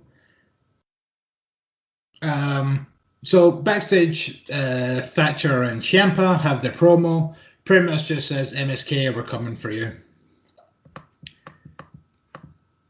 Regal then congratulates Kushida, and then Devlin walks in. Devlin says, well, I mean, I'm the best. Like, just because Santos Escobar can run up a ladder quicker than I do doesn't make you a better wrestler. And then he kind of says something along the lines of, well, the travel fairies are in your favor because I need to go back to the UK. So why don't you keep that belt safe for me? And I'll be back soon enough, and I'm going to take that from you. Bleep, bloop, bleep, bloop, bleep, bloop, blah. Restart complete. Oh, no. Did you have an update? Yeah, a big fucking update. Such an update that I had to go down and read the Riot Act. Oi. Did you not tell? Do you not know that I'm upstairs doing a journalism right now? See, people these days, they just don't understand journalistic stuff. I was at Ben. You joking me? What's going on here? You're pulling my leg here. You're pulling my leg. Did you go to journalism for that? Because clearly Wi-Fi doesn't just cut out these days. Not on its own. No, it does not, because we have reliable internet.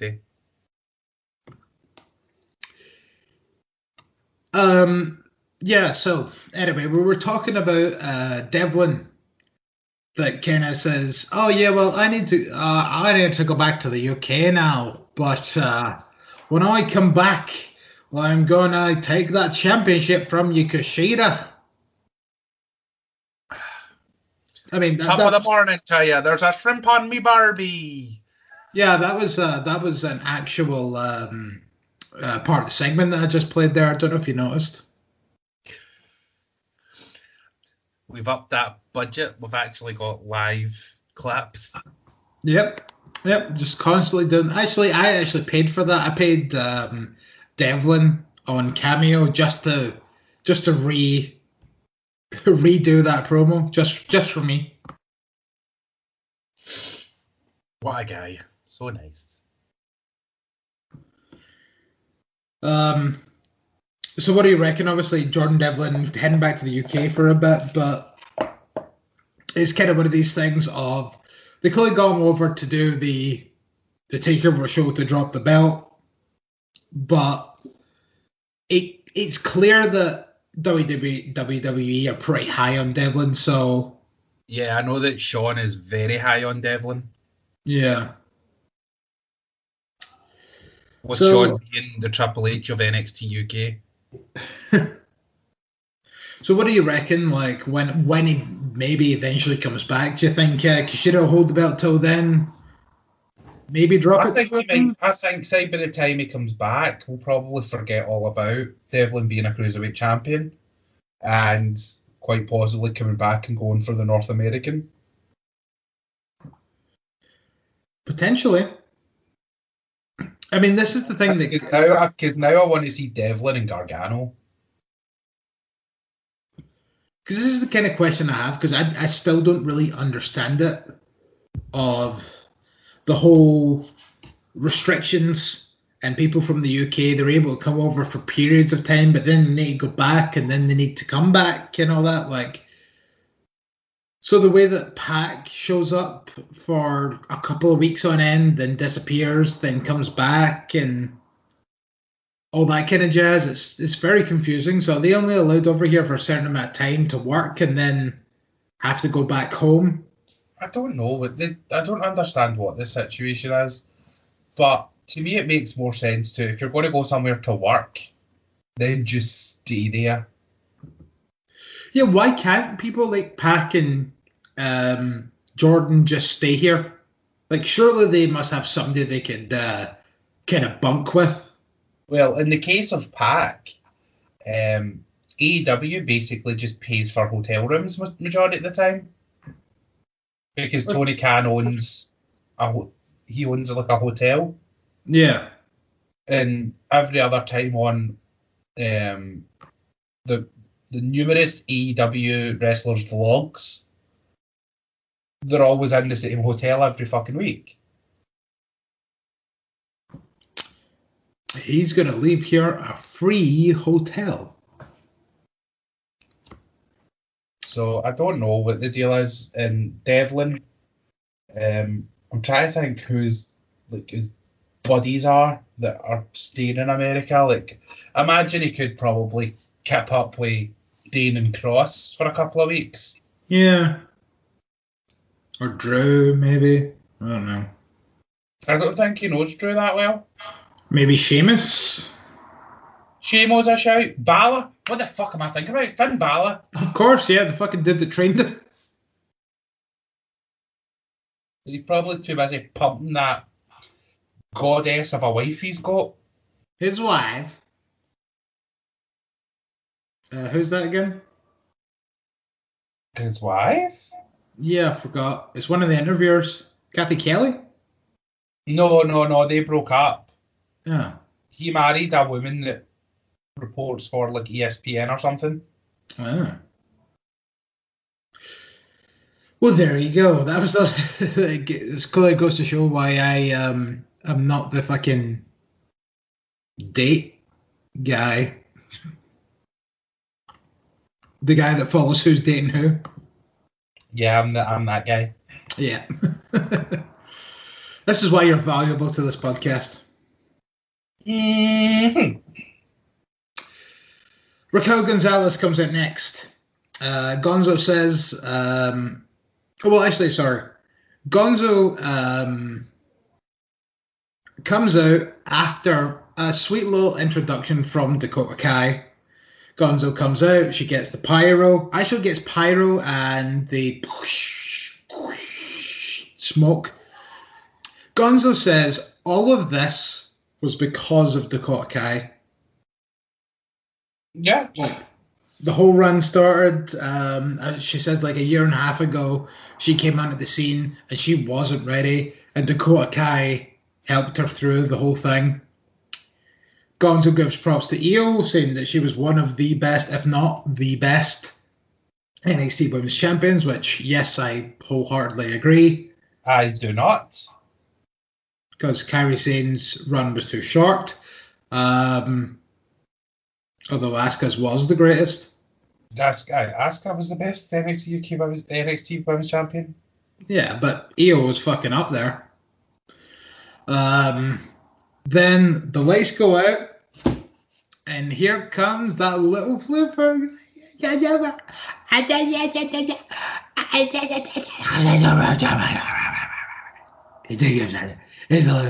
a good boy.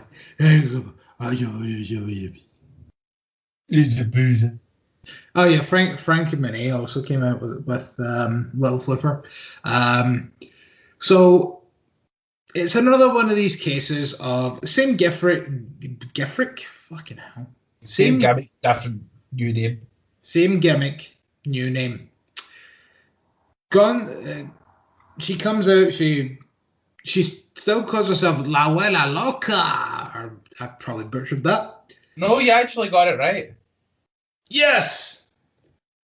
Check for the Griz guy. Which translates to the crazy batch in Spanish. There you go.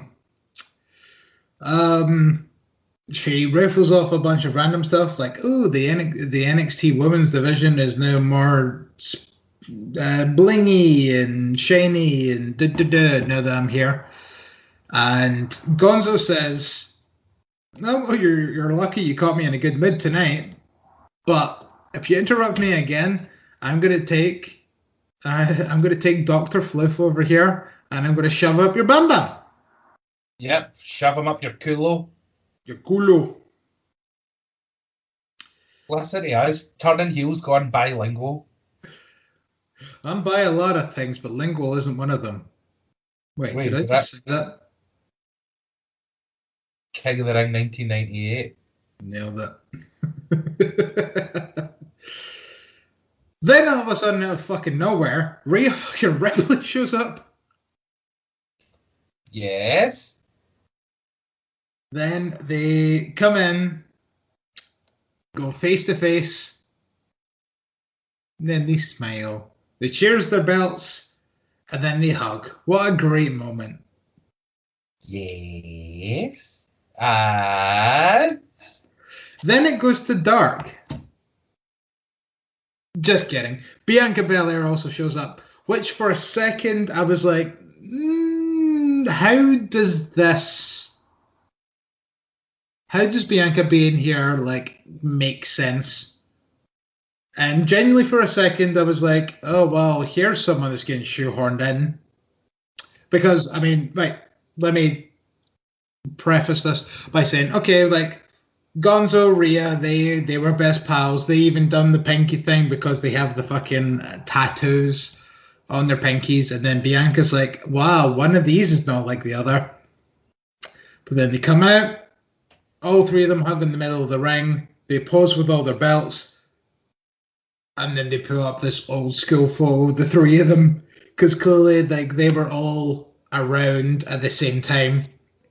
And it's like, this is how Bianca falls into this. And it's like, okay, I'll absolutely give them that.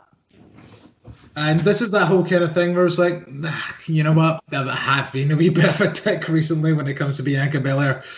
Again, as it says, still don't like her. But let's give her this moment because this was a pretty awesome moment between the three of them. Mm-hmm. Rhea Ripley, after this, we tweeted out saying that moment was great, but we were missing someone. Being? NXT UK champion Kaylee Ray. Aww. And so Kaylee reposted saying, I'd be there in a heartbeat if I could. And technically you could be. I mean, she's it's not got things on because she does a real job as well. I know, but it's kind of one of those things of like, I was obviously putting that aside. It's like there are people coming over from the UK and all that kind of jazz. Like, it's not like you couldn't have been there if. I feel like this was evidently a WWE decision, not a Kaylee Ray decision. If you know what I mean. Yeah. But I just thought it was nice that Rhea acknowledged Kaylee as well. Absolutely. That's another one of these like class act kind of things. It just goes to show that Rhea is like one of like the fucking best people. Yeah, I know she's had her ups and downs with some tweets and stuff, but I feel like she's still very young. She's still learning life, and she's doing the very best that she can to redeem herself and show that she is a good person. Mm-hmm. And then the one confirmation that I asked over the course of the weekend was not on the podcast, but if you remember, I asked, is the SmackDown Women's Championship smaller than the other belts? Confirmation when all three of them held up their belts. Yeah. Yes, it is. It was maybe smaller for Sasha. Because maybe the title plate was too big for her. I mean, I think it's small. It's smaller in terms of the strap. Oh. Like the strap is significantly shorter. Well, Sasha was a small girl. Yeah, no, absolutely, and I mean Bianca, very small woman as well. So evidently they have different sizes. Mm-hmm. But yeah, it's just the way that, like, when you see, because of the way they held the belts as well, it's kind of like the Raw Women's Championship, SmackDown, the Raw Women's Championship about yay high, and then SmackDown Women's Championship was about this high, and then the NXT Women's Championship was about this high. Yeah, it was just very strange. So after, yeah, I mean, that was kind of a sweet moment. Again, as it says, like, at the time, it was like, okay, so how does Bianca fall into this? Because this seemed like a cool moment between the two former friends, and it's like, right, clearly the three of them came up together, and it's like, I'll allow it. I'll allow it. And then that was that kind of thing. It's like, okay, right, I've gave her her shit. Still raging that you cost me fucking 50 odd quid. I thought you said you were over it. Yeah, but it's kind of one of these things. It's like now I kind of sat back in my chair. It's like folded my arms. I was like, okay then, impress me.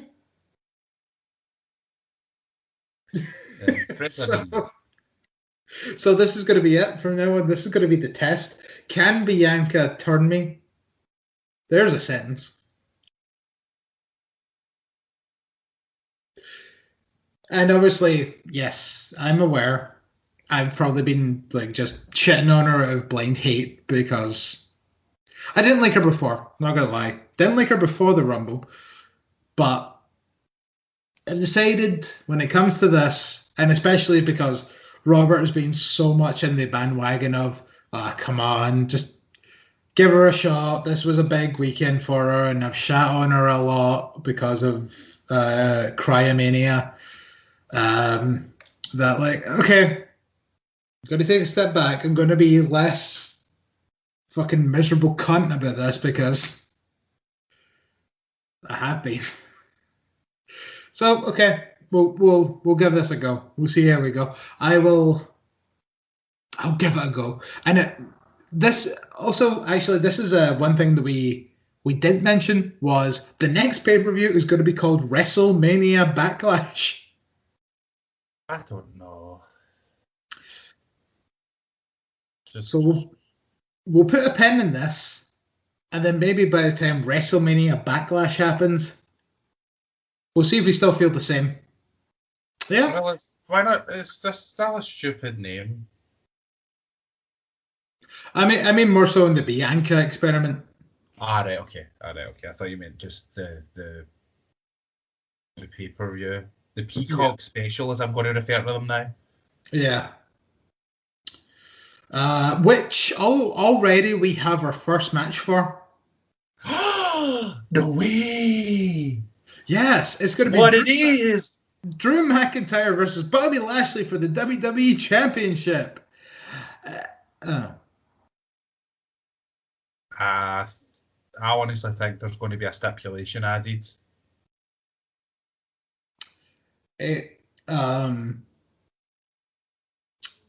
So Drew beat Randy Orton and Braun Strowman in a triple threat match to gain said championship opportunity. That's really about it. So, yeah, it's going to be a WrestleMania rematch at WrestleMania Backlash. I'll even predict the stipulation. A street fight. I think it's going to be a submission match. Interesting. And then Drew breaks out a sweet-ass submission move. Well, he done the Kimura twice at WrestleMania. Well, there you go. Fucking hell. See, this is why you're the encyclopedia of fucking wrestling knowledge. I mean, just don't do it 3 times in a match or you will summon Brock Lesnar.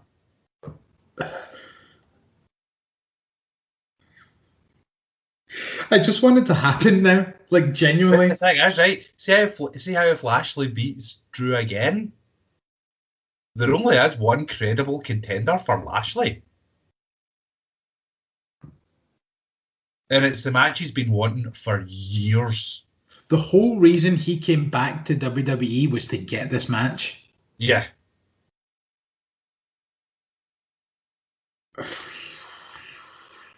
Put me down for SummerSlam. Lesnar versus Lashley, WWE Championship. Yeah. I'm thinking it too. Well, we move on from that, and we have Pete Dunne cutting a promo backstage saying that he wants gold, so he's kind of putting everybody on notice. Well, technically now he's the number one contender for the Cruiserweight Championship. Absolutely, yeah. He beat Kushida at Takeover, so right. And then Kushida wins the he also did say, right, Raw, SmackDown, doesn't matter. Any technical wrestler that wants to take on me, come at it. But also, I'm looking for gold. So, what are the overall odds of Daniel Bryan making a one-off NXT appearance to fucking put on a wrestling clinic with Pete Dunne? Or, more specifically, if not Daniel Bryan, is there anybody else that you can think of that could and probably would come to NXT for these? Because what I'm thinking is, if he keeps doing this and maybe beating some people and then maybe building up to like maybe the next takeover and then that be the Daniel Bryan match, like who else should he wrestle along the way? Because there's a good couple of technical wrestlers out there on Raw and SmackDown. Like, what do you think? Yeah, the first name for me that comes to the top of the list, excluding Daniel Bryan, is Drew Gulak. And Drew and Bryan have got that relationship as well from last year, where Drew was sort of coaching Bryan to be better, to be the Daniel Bryan we all know and love. Him, try to think technical. Like before the win at WrestleMania against Seth Rollins, I would have said Cesaro, but I think Cesaro's destined for better things.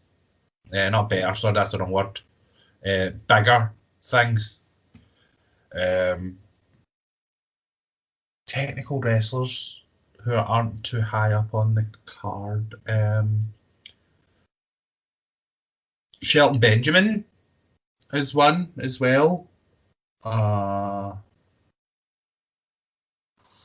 to do the suplexes and all the things. Did you say Shelton Benjamin? Yeah. Hell fucking yes.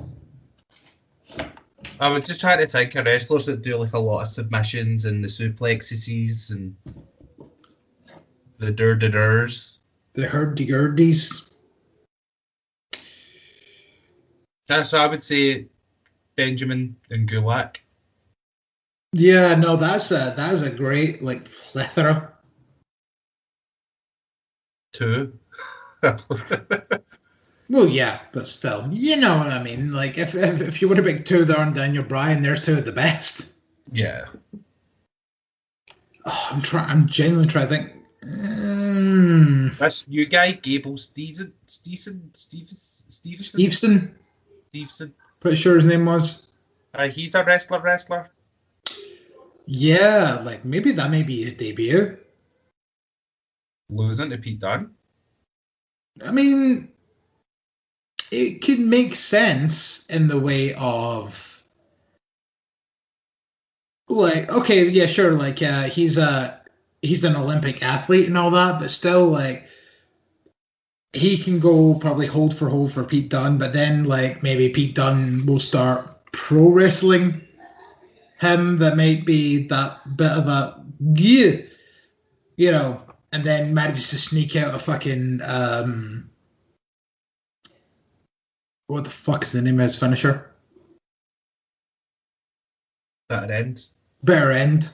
Like he sneaks out a bitter end, and because obviously we're looking at it is professional wrestling at the end of the day, and it's like, oh well, like Gable dominates him in the amateur aspect, but it's like, but he's still not got that, that pro wrestling part down yet. Yeah. So I mean, like, it could at least be a good thing of. It could be a good thing of having him do like the sort of the basics, like dominate him and all that, and then it's that point where Dunn gets frustrated and just be like, you know what, fuck this, and then it's like, right, I will out wrestle you the professional wrestling way. Mm-hmm. Then you've got folk like Gable and Otis as well. Yeah, fuck Gable, man. Gable would be awesome. Yeah. So we get after this we get the Saray build-up promo, and she's going to debut next week. This is it. Sari. So we're going to say Sari versus Jessica Mia or Aaliyah. Probably, or maybe even somebody lower than that. Who's lower than that? Somebody put up from the developmental. There's been a couple. Because I would have said it with Casey or Caden, but they're out just now. Their storyline written out because is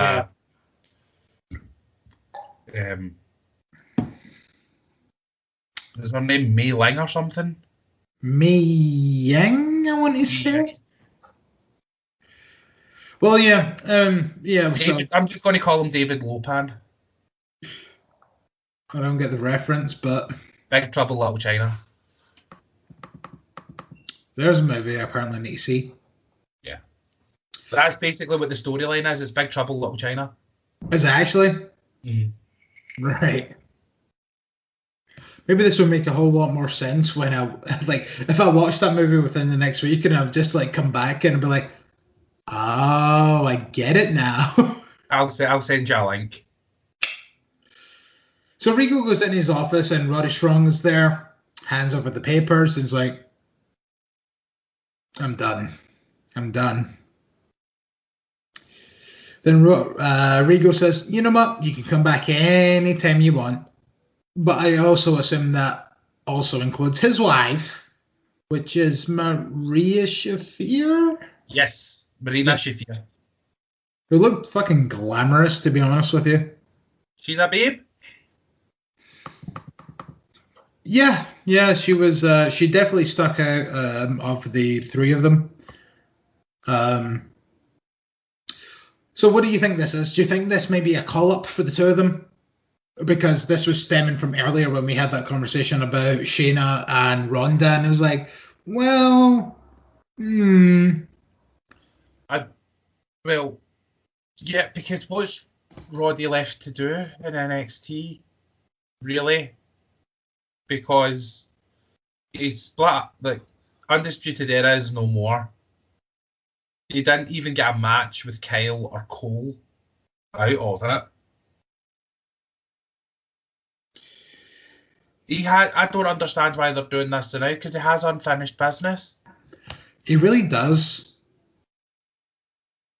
Which is weird, but unless he's going away to find himself, that smile that he lost along the way, and he's away to go find it again, then come back and fucking smash O'Reilly and Cole.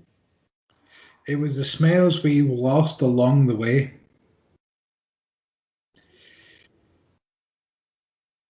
Oh, that was quick. Liam Ruff took on Swerve Scott. Ruff had an insane runner from the top rope for a deep two. Swerve gets countered into another rana in the corner. Swerve then goes for his kind of, I just put it down as a one-winged angel style move because I don't know what else to call it. Like his kind of finisher where he sort of picks you up almost in the glam slam position and then folds you over. So it's kind of put one-winged angel because it's the closest to it. But it's almost like a package one-winged angel. Yeah. Yeah, so it's close enough. Ruff counters for another deep 2 with a roll-up. Ruff gets caught going for yet another Rana off the top, and then is dropped with a sort of power bomb. And then Ruff hits again the I'm going to call it the packaged One Wing Angel for the victory, and Swerve beats Leon Ruff. There's a Zoe Stark interview backstage. She says 4 months ago she was struggling just to make ends meet, and at TakeOver on the pre-show, she beat Toni Storm, which was the biggest win of her career. Now she's looking to go for the title. Then Mercedes Martinez shows up again and says, ask the interviewer, why are you wasting your time interviewing this rookie? So Stark says, rookie? Well, do I find out how much of a rookie next week? And so we've got a match set for next week. Imperium have a promo. More specifically, Walter. He says Tommaso Ciampa was a big challenge, and then they rifle off a couple of things, but they did say Imperium will expand.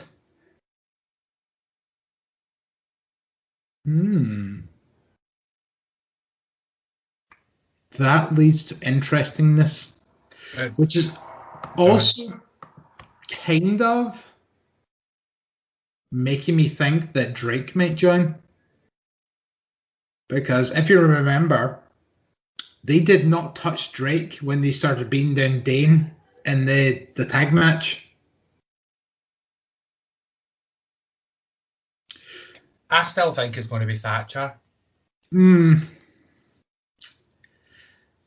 I know, this it's interesting. Let's see how we go, because this could lead to about a billion different possibilities. Yeah, it could be someone new. Could be somebody from NXT UK. Yeah. Could be somebody from the new Hirees. Yeah, could even be a wrestler returning from injury. There's a lot. Maybe a Ridge Holland. Interesting. Yeah. So there's a Swerve interview. He gets like 2 words out, then Ruff attacks, smashes him with a wheelie box, and then Ruff says, "This ain't over until I say it's over." So, "I'm not finished with you," says Ruff. Woof. And your main event of the evening, surprisingly, after there's been a title change tonight, was The Way, taking on Shotzi Blackheart, Ember Moon, Dexter Lumis, and Bronson Reed. So already in the ring were fucking Dexter Lumis and Bronson Reed. Every time Lumis is in the ring, Indy Hartwell keeps trying to tag herself in. At one point, Candice tries to crossbody Reed, but just sort of splats off him. Then, kind of close to the end of this match, Candice hits a flying DDT on Lumis to the outside, which she connects with, which is fucking bonkers. Reed then throws Shotzi onto The Way and also takes out Lumis a little. Back in the ring, Lumis locks in the silence on Gargano, and then Indy comes in and she's like, I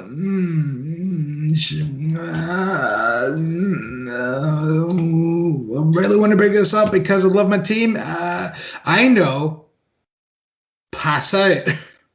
So she drops to the floor, and Lumis breaks the hold. She starts looking at he starts looking at Indy, kind of like, "You okay?" And then you can clearly see Indy just like,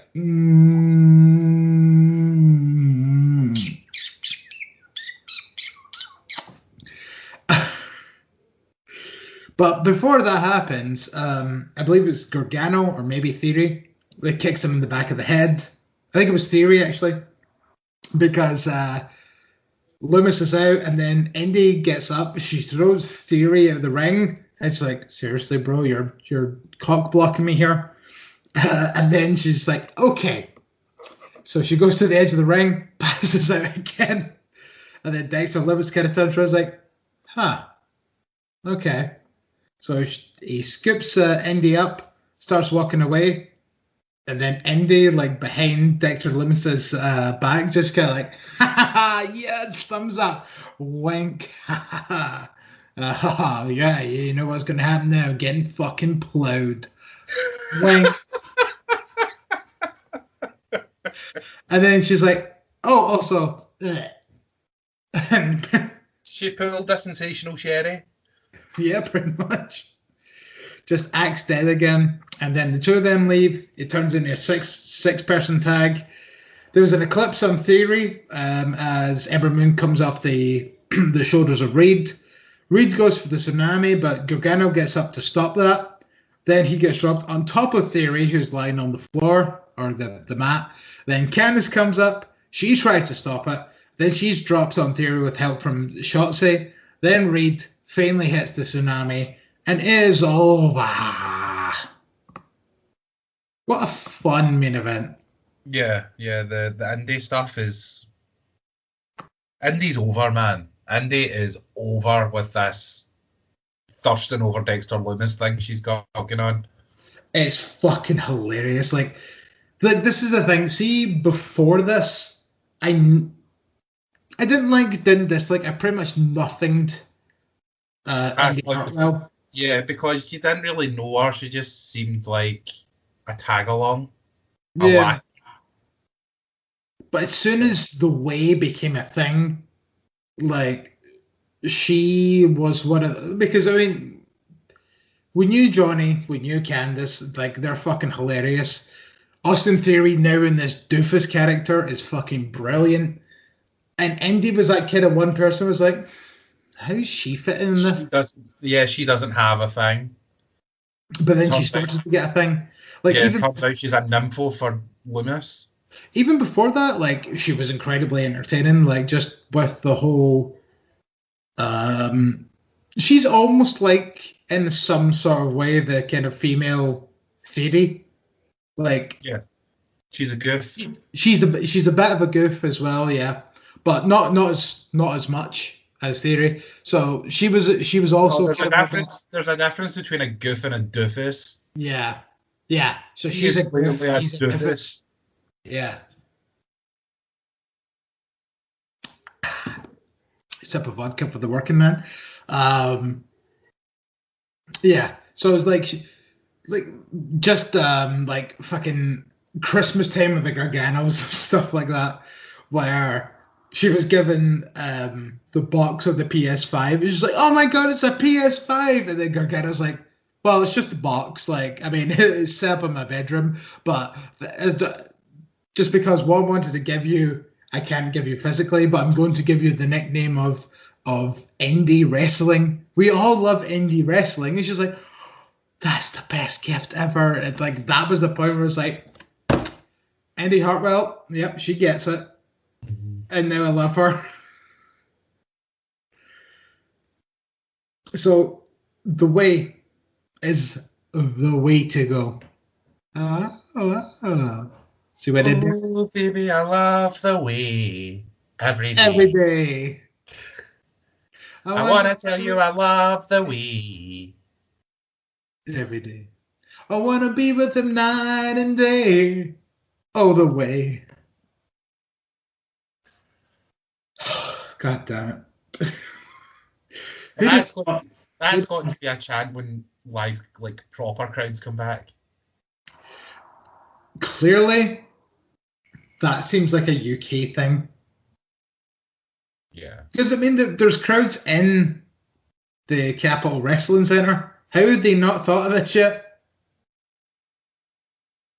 Because it's friends and family and they're being told who to cheer for. I don't know. If I'm friends or family of any of those four, I'm going to fucking cheer for them. Anywho, obviously because of the, like, as we stated last week, the new time frame of wrestling, things have changed. So we are obviously recording this on a Thursday night, which means there's no Impact this week. However, we will sort that out at some point. We will hit you up with some Impact action. But which means we only have one more show to talk about tonight, and that will be AEW's Dynamite from last night. This is probably the earliest that I've watched and then reviewed an episode of Dynamite since it started. That probably includes most pay-per-views, to be honest with you. Yeah. So, we start off with the cold open with the Young Bucks. They say thank you to Moxley for making us be who we should be. And then they started talking about saying, like, oh yeah, we started picking, the big payday over everything. And as they're kind of building all this up, they start showing tassels hitting the floor. And then they say, let's show the world a better side of ourselves. And it's like, ooh, interesting. You have my attention.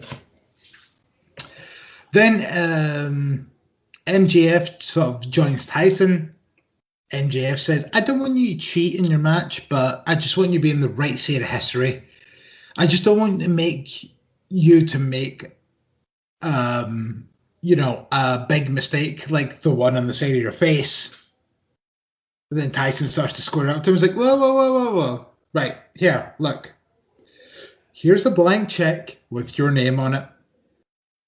Have a think about it and get back to us. And the racial undertones are deafening. MJF tries to buy a black man. I wouldn't even put it down as that. I just put it down more so as like, seriously, you're going to try and buy Mike Tyson, who arguably probably has more money than you're actually worth, or even your character is worth. Oh, I don't know. It seems quite insensitive. I can't say that I really looked at it in that way. Although now that you point it out to me, maybe it's a bit. Was the first thing that I noticed. Because like the first thing I thought is like, it's Mike fucking Tyson that's been famous for about 30 odd years. Like, do you really think that he needs a blank check? But maybe that's just me looking at it from a different angle. I don't know. I think just because the Black Lives Matter movement is really fucking prolific right now. It just seems culturally tone deaf to do it.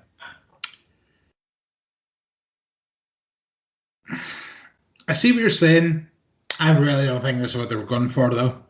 Yeah, but it's maybe not what they were going for, but it might come across like that to other people. Yeah. I don't particularly think about it normally, and that was the first thing I thought of.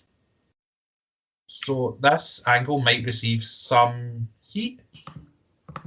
I mean, I hope it doesn't. I mean, as I say, I'm kind of looking at it in the way of it wasn't like that. It was just purely... Yeah, he was trying to get him on his side. It wasn't, but like I know how they were meaning for it to come across, but you're looking at it from the other side of the coin. Yeah.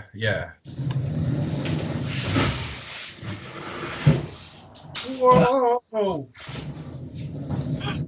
Sorry, it's getting dark in here, so I need to put the light on. If only you didn't have to move, you could have raised your hands and maybe went to Cat to turn the light on. And you could have been like the Undertaker. Dong. Yes, please. After we're done. So the Death Triangle took on the Young Bucks for the AEW Tag Team Championships. Holy shit, this was awesome. And this is only a very slight snippet of the match that I have taken notes of here. The Young Bucks come out with Don Callis. They have new gear, which is, I must say, an improvement. But it is very, grey. Because they're doing the shades of grey. But it's perfect though, because they used to always come out in all these like bright, flashy colors, and it goes back to the promo of them, chopping off the tassels of their gear and all that, and like, I mean, talk about like storytelling. Like right now, like who'd have thunk I would have said shit like that about the fucking Young Bucks? Yeah, but it kind of goes against what they said at the beginning of the show. Oh, we took the big paydays and all that, blah blah blah, and we're going to be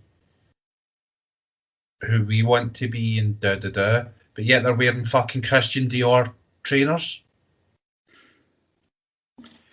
Yeah, because they're not expensive. They're expensive.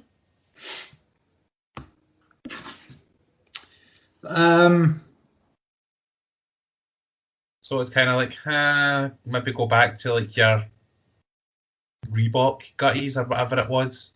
Gutties. I know what that means now.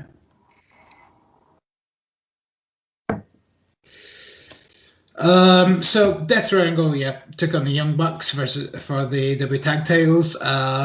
There was a double powerbomb by the Bucks on the apron at one point.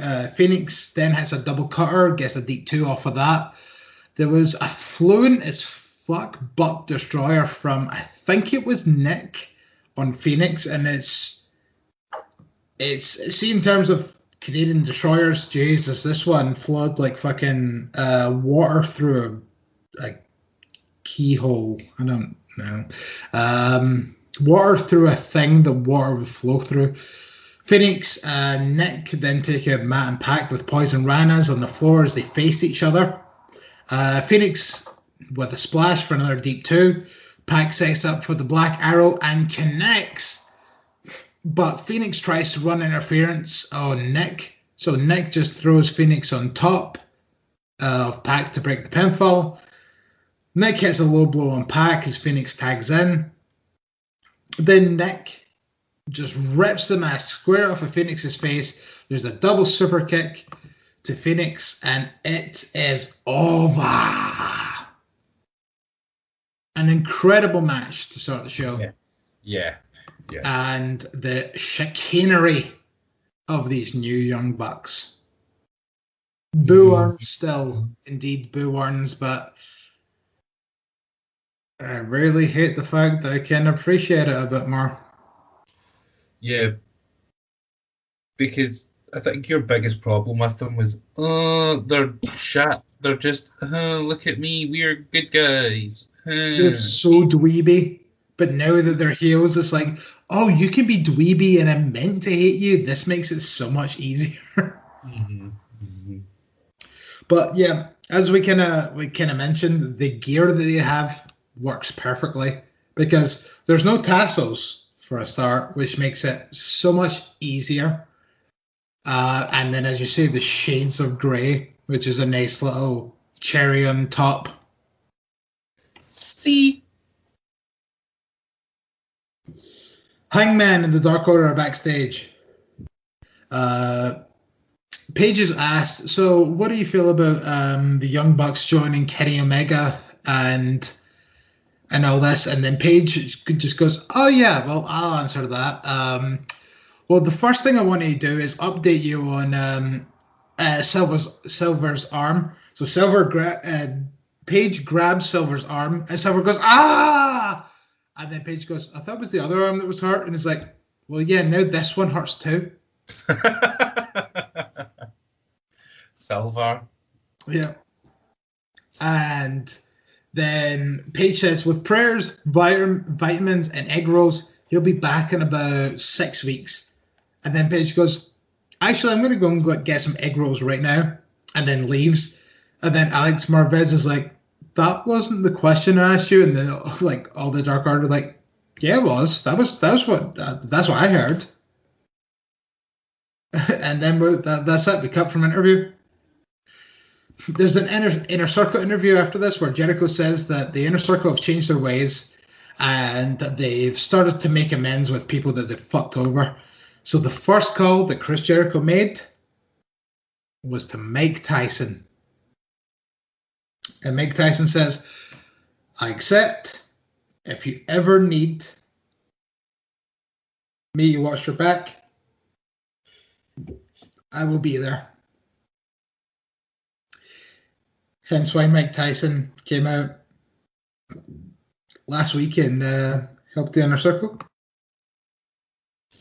Next on the list is probably Cody.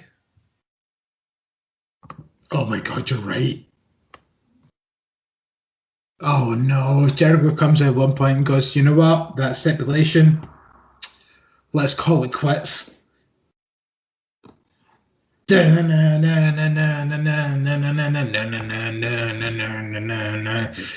can wrestle for the belt, world champion, I'm Cody Rhodes. But to be fair, Jericho can't really call it off, although the match happened against him. You would probably have to have the current AEW World Champion to call it. I suppose because the stipulation was between the two of them. Yeah. No, I mean, you're right, but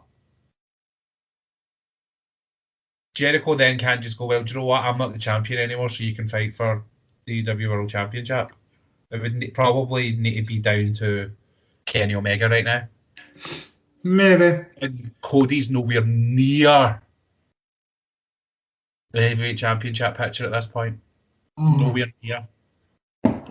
I think he's near any championship right now. No, because he's too busy now with the factory. Yeah. Well, we'll have more chats about the factory in a little bit. But up next, Red Velvet took on Jade Cargill. Yeah. And while Velvet started off with a few good body blows, Jade Cargill stopped that quickly with a lobster kick. Then at one point, Velvet was sent into the fellow wrestlers at ringside, including Kylan King, which is obviously a good friend of ours. Then Jade ends this with the Jaded, which it wasn't a very short match, but Red Velvet done like a decent bit of offense, but she was clearly outclassed here.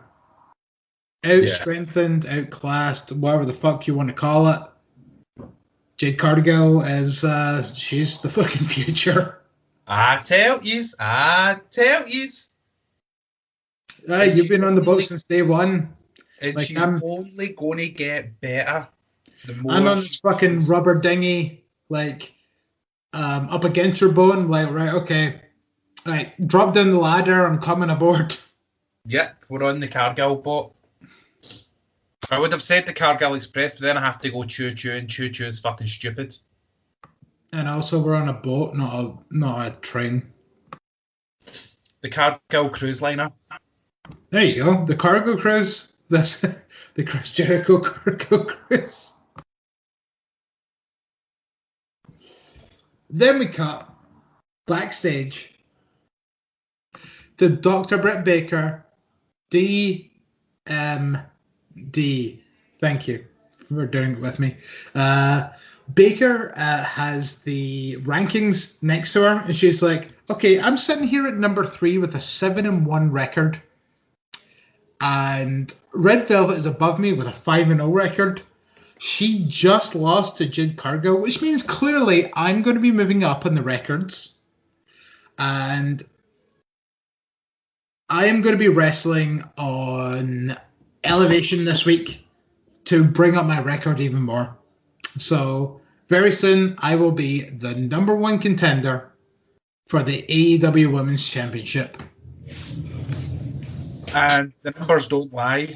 It's been a disaster for you, Hikaru Shida. A sacrifice. Anthony Ogogo takes on Cole Carter. 7 months experience, and he is in the ring on a match on Dynamite. Props to this guy. However, got punched and it's over. Which is clearly going to be a Gogo's finisher from now on. Is that one big uppercut to the gut is going to take people out. The one other comment I have about this is His theme music is terrible. I missed it. It has a very nice start with the ding dong, clearly of the Big Ben variety. The Big Ben, the Big Ben like structure. But he's also ring announced as the governor, which sucks. It sucked when Martin Stone, aka Danny Burch, used it. It sucks now. Just because you're British doesn't mean you're the governor. I think it's more of a London thing. Oh, it just sucks. I hate it.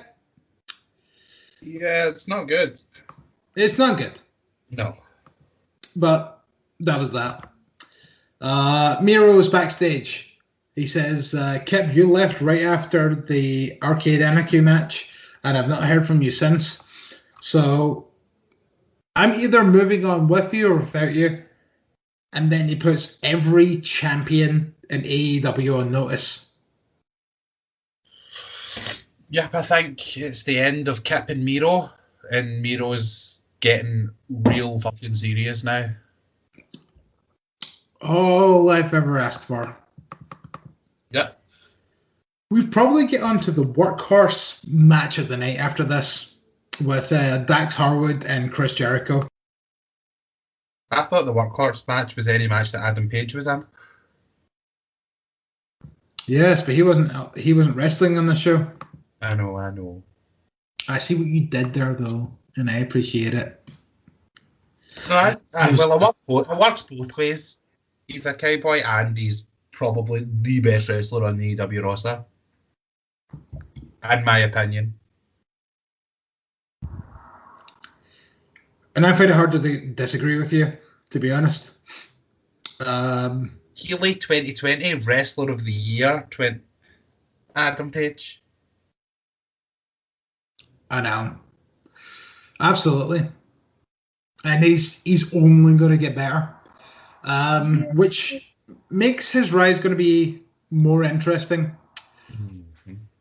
Mainly for next week, because of the match that's announced next week, which we'll get to.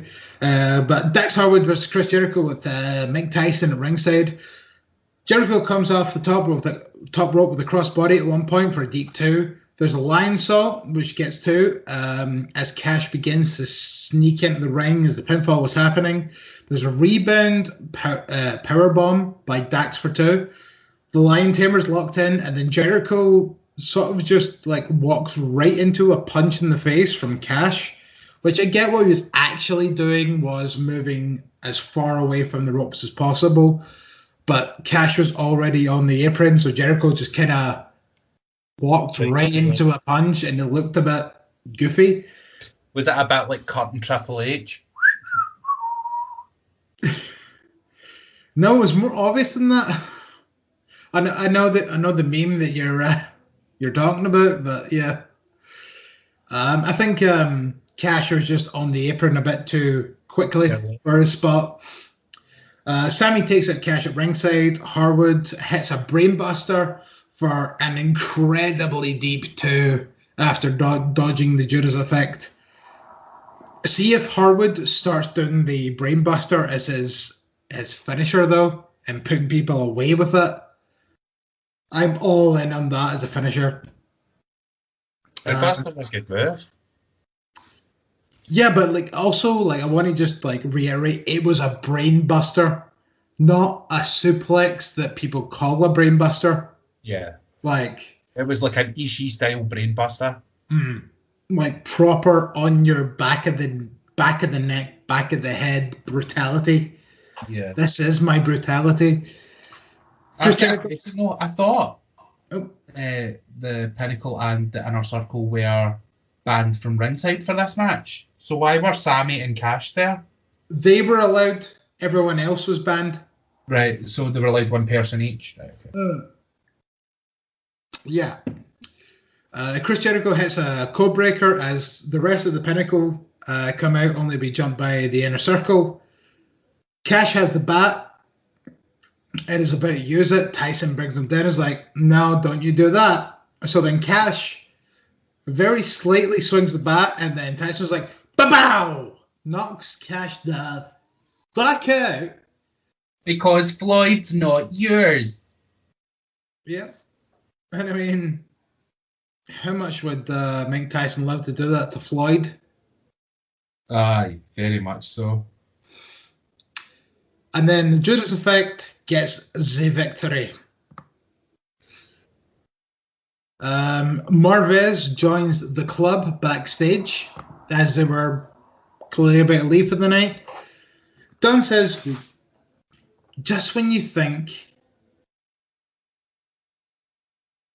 you've seen it all, you ain't seen nothing yet. Kenny then says that we were done trying to sort of play to the crowd and be what yous, smelly, gross, internet marks wanted us to be.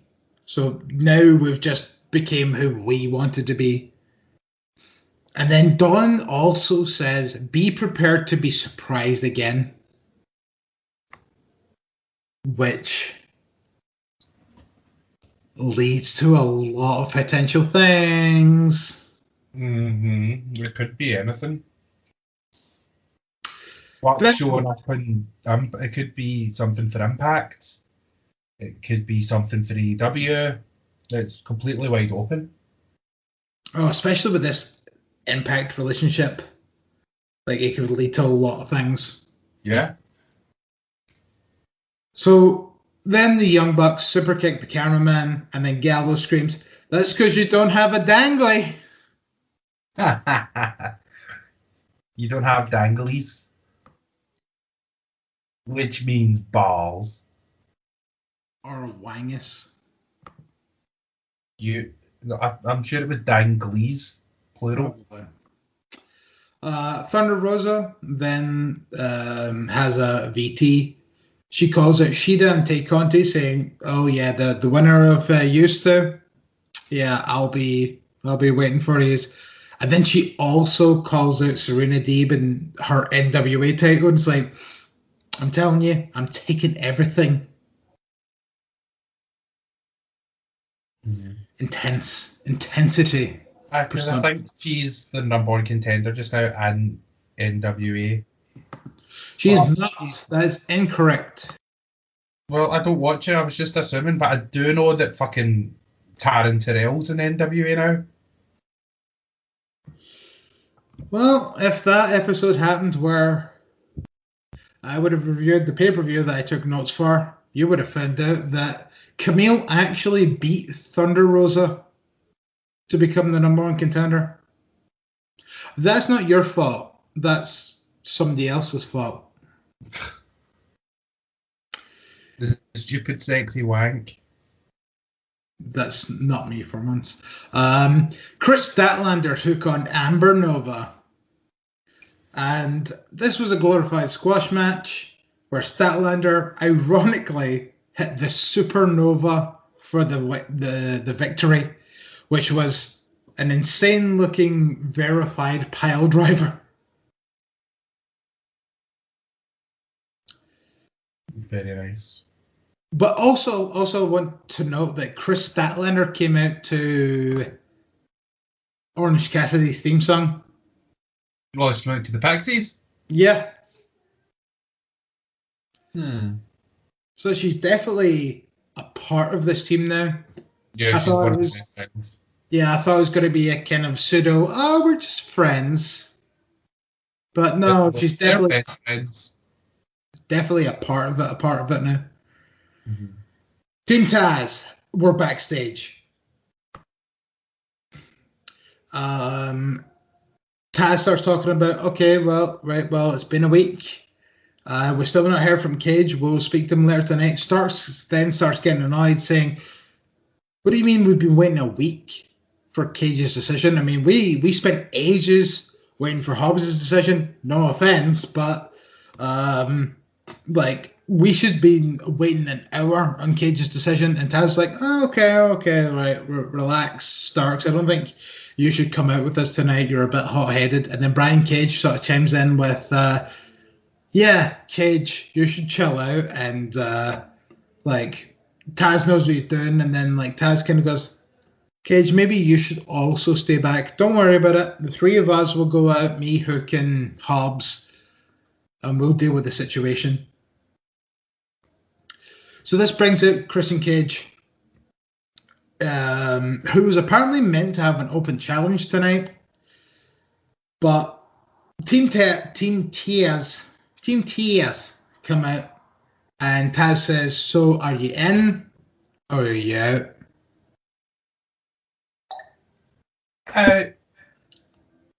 Christian says, "Yep, I'm out. And I'm glad you're standing on those 3 steps so that I can say this to your face." He's a small man joke. Yep. And then Taz comes back with, "Oh, yeah, you're making fun of my height. Ha, ha, ha.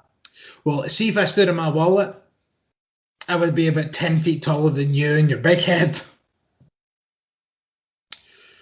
Then Hobbs gets in the ring, and Hobbs and Cage go at it. Cage attempts the kill switch, but Hook distracts. This allows Hobbs to just wall over Christian. Hobbs then throws Cage all around ringside, and then places him on the steps, and then Hobbs just stands on Christian's face. And then that's it. Team Taz leave. And this brings us to the card for next week. Sip of brewski for the working man. So next week, Hikaru Shida defends the AEW World Women's Championship against Tay Conti. Powerhouse Hobbs takes on Christian Cage. Starks. I've forgotten his first name. I wanted to say Tony Starks. Ricky Starks takes on Hangman Page. And Trent takes on Penta El Zero Miedo. See. Penta says see. Darby Allin takes on Matt Hardy. Falls count anywhere for the TNT Championship. This dissolves very quickly as the HFO and the Dark Order and Sting all make their way out. Sting beats down and takes out the Private Party. Paige and Scorpio come out at one point, but then Archer comes out to stir them down, so the two of them leave. Then Archer gets in the ring, so it goes face to face with Sting, and then turns around and helps beat up Private Party. Darby has a bat at one point, but Hardy hits the low blow and a twist of fate in the stage for 2. The two of them go backstage, and Hardy sets Darby up on a table, hits a leg drop off a ladder for the deepest of 2 counts. They fight back onto the stage area. Darby with the bat to the guts, bat to the face, and then just starts beating the fuck out of monitors on the announcer's table for no reason. But then there was a reason, because he laid Hardy on the announcer's table. He climbs up one of these trusts that's set up next to the area, and does probably the biggest coffin drop in the history of coffin drops. 1, 2, 3, and Darby fucking retains. And what was one of the fucking most bizarre, I don't even really want to call it a match, but technically it was, matches I've ever seen, because probably about 50% of it was Matt Hardy and Darby Allin actually wrestling, and the other half of it was Sting. Everyone else in the fucking roster wrestling. Yeah. Sting, Dark Order, and the HFO all going at it. It was weird. Yeah, it just seems like it felt like there was a lot there to cover Matt. And remember, Matt's dad has literally just died and was buried on Sunday, and he's out fucking working and doing graft. So well done. fair fucks to the guy. Absolutely. Like, you ain't taking that away from him. So Like, I think Matt Hardy just now is like very limited. Of course. In recent years. So this was a best case scenario for him. Yeah, going main event at Dynamite. Excuse me. Going main event at Dynamite. Not embarrassing. Probably given that niceties. Mm-hmm. So plus, there was no bigger match on the card tonight anyway. So yeah. Unless you put the tag match as a main event, but I feel like this weird kind of bizarre scramble of a match worked better as the main event. So just before we go, has there been any other updates from the twits? There has not been. Everything has gone very quiet. People are just now a lot of people are now doing videos on the releases, talking about them, but nothing new has been announced. And I believe we might just be done for today, because last year I'm pretty sure it was over like 2 or 3 days. Yes.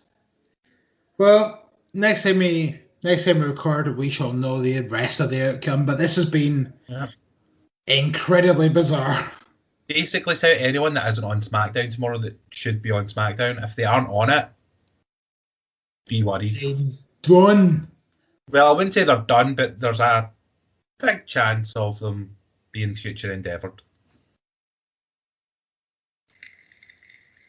Well, I believe at this point, the immortal words need to be said. And those are, shall we wrap this shindig up? No, I like it. Bear back.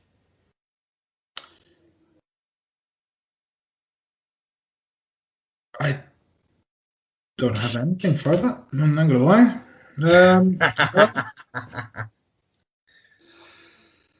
Right, is this where I kick it off with a hey, hop.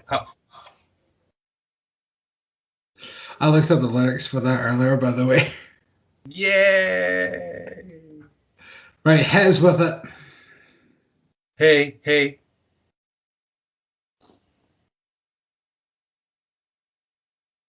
I was. Yeah, you did that bit. I did. Hey, ho. I thought you were going to do hey, ho. Oh, fuck, I missed it. I missed that. See ya later.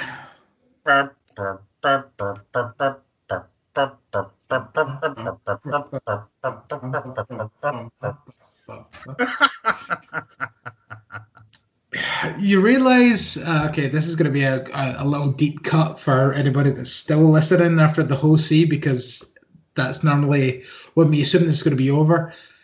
If we can get that song, the Bunny song, that has to be the new exit intro.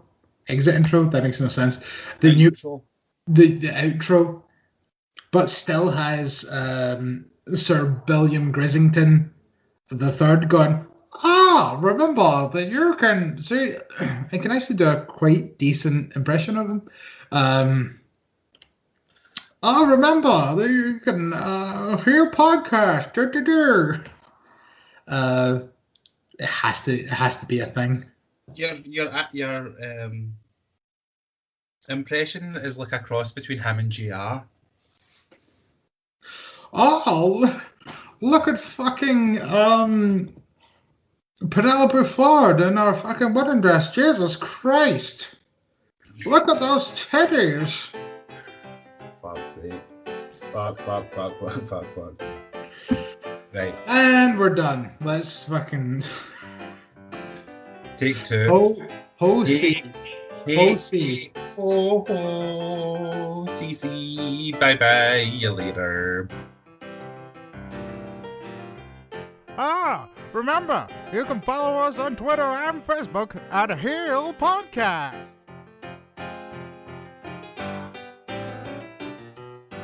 And also, don't forget, you can hear our archives on the World Wide Web at heelpodcast.co.uk.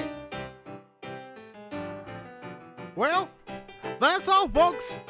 So long. Have a good day.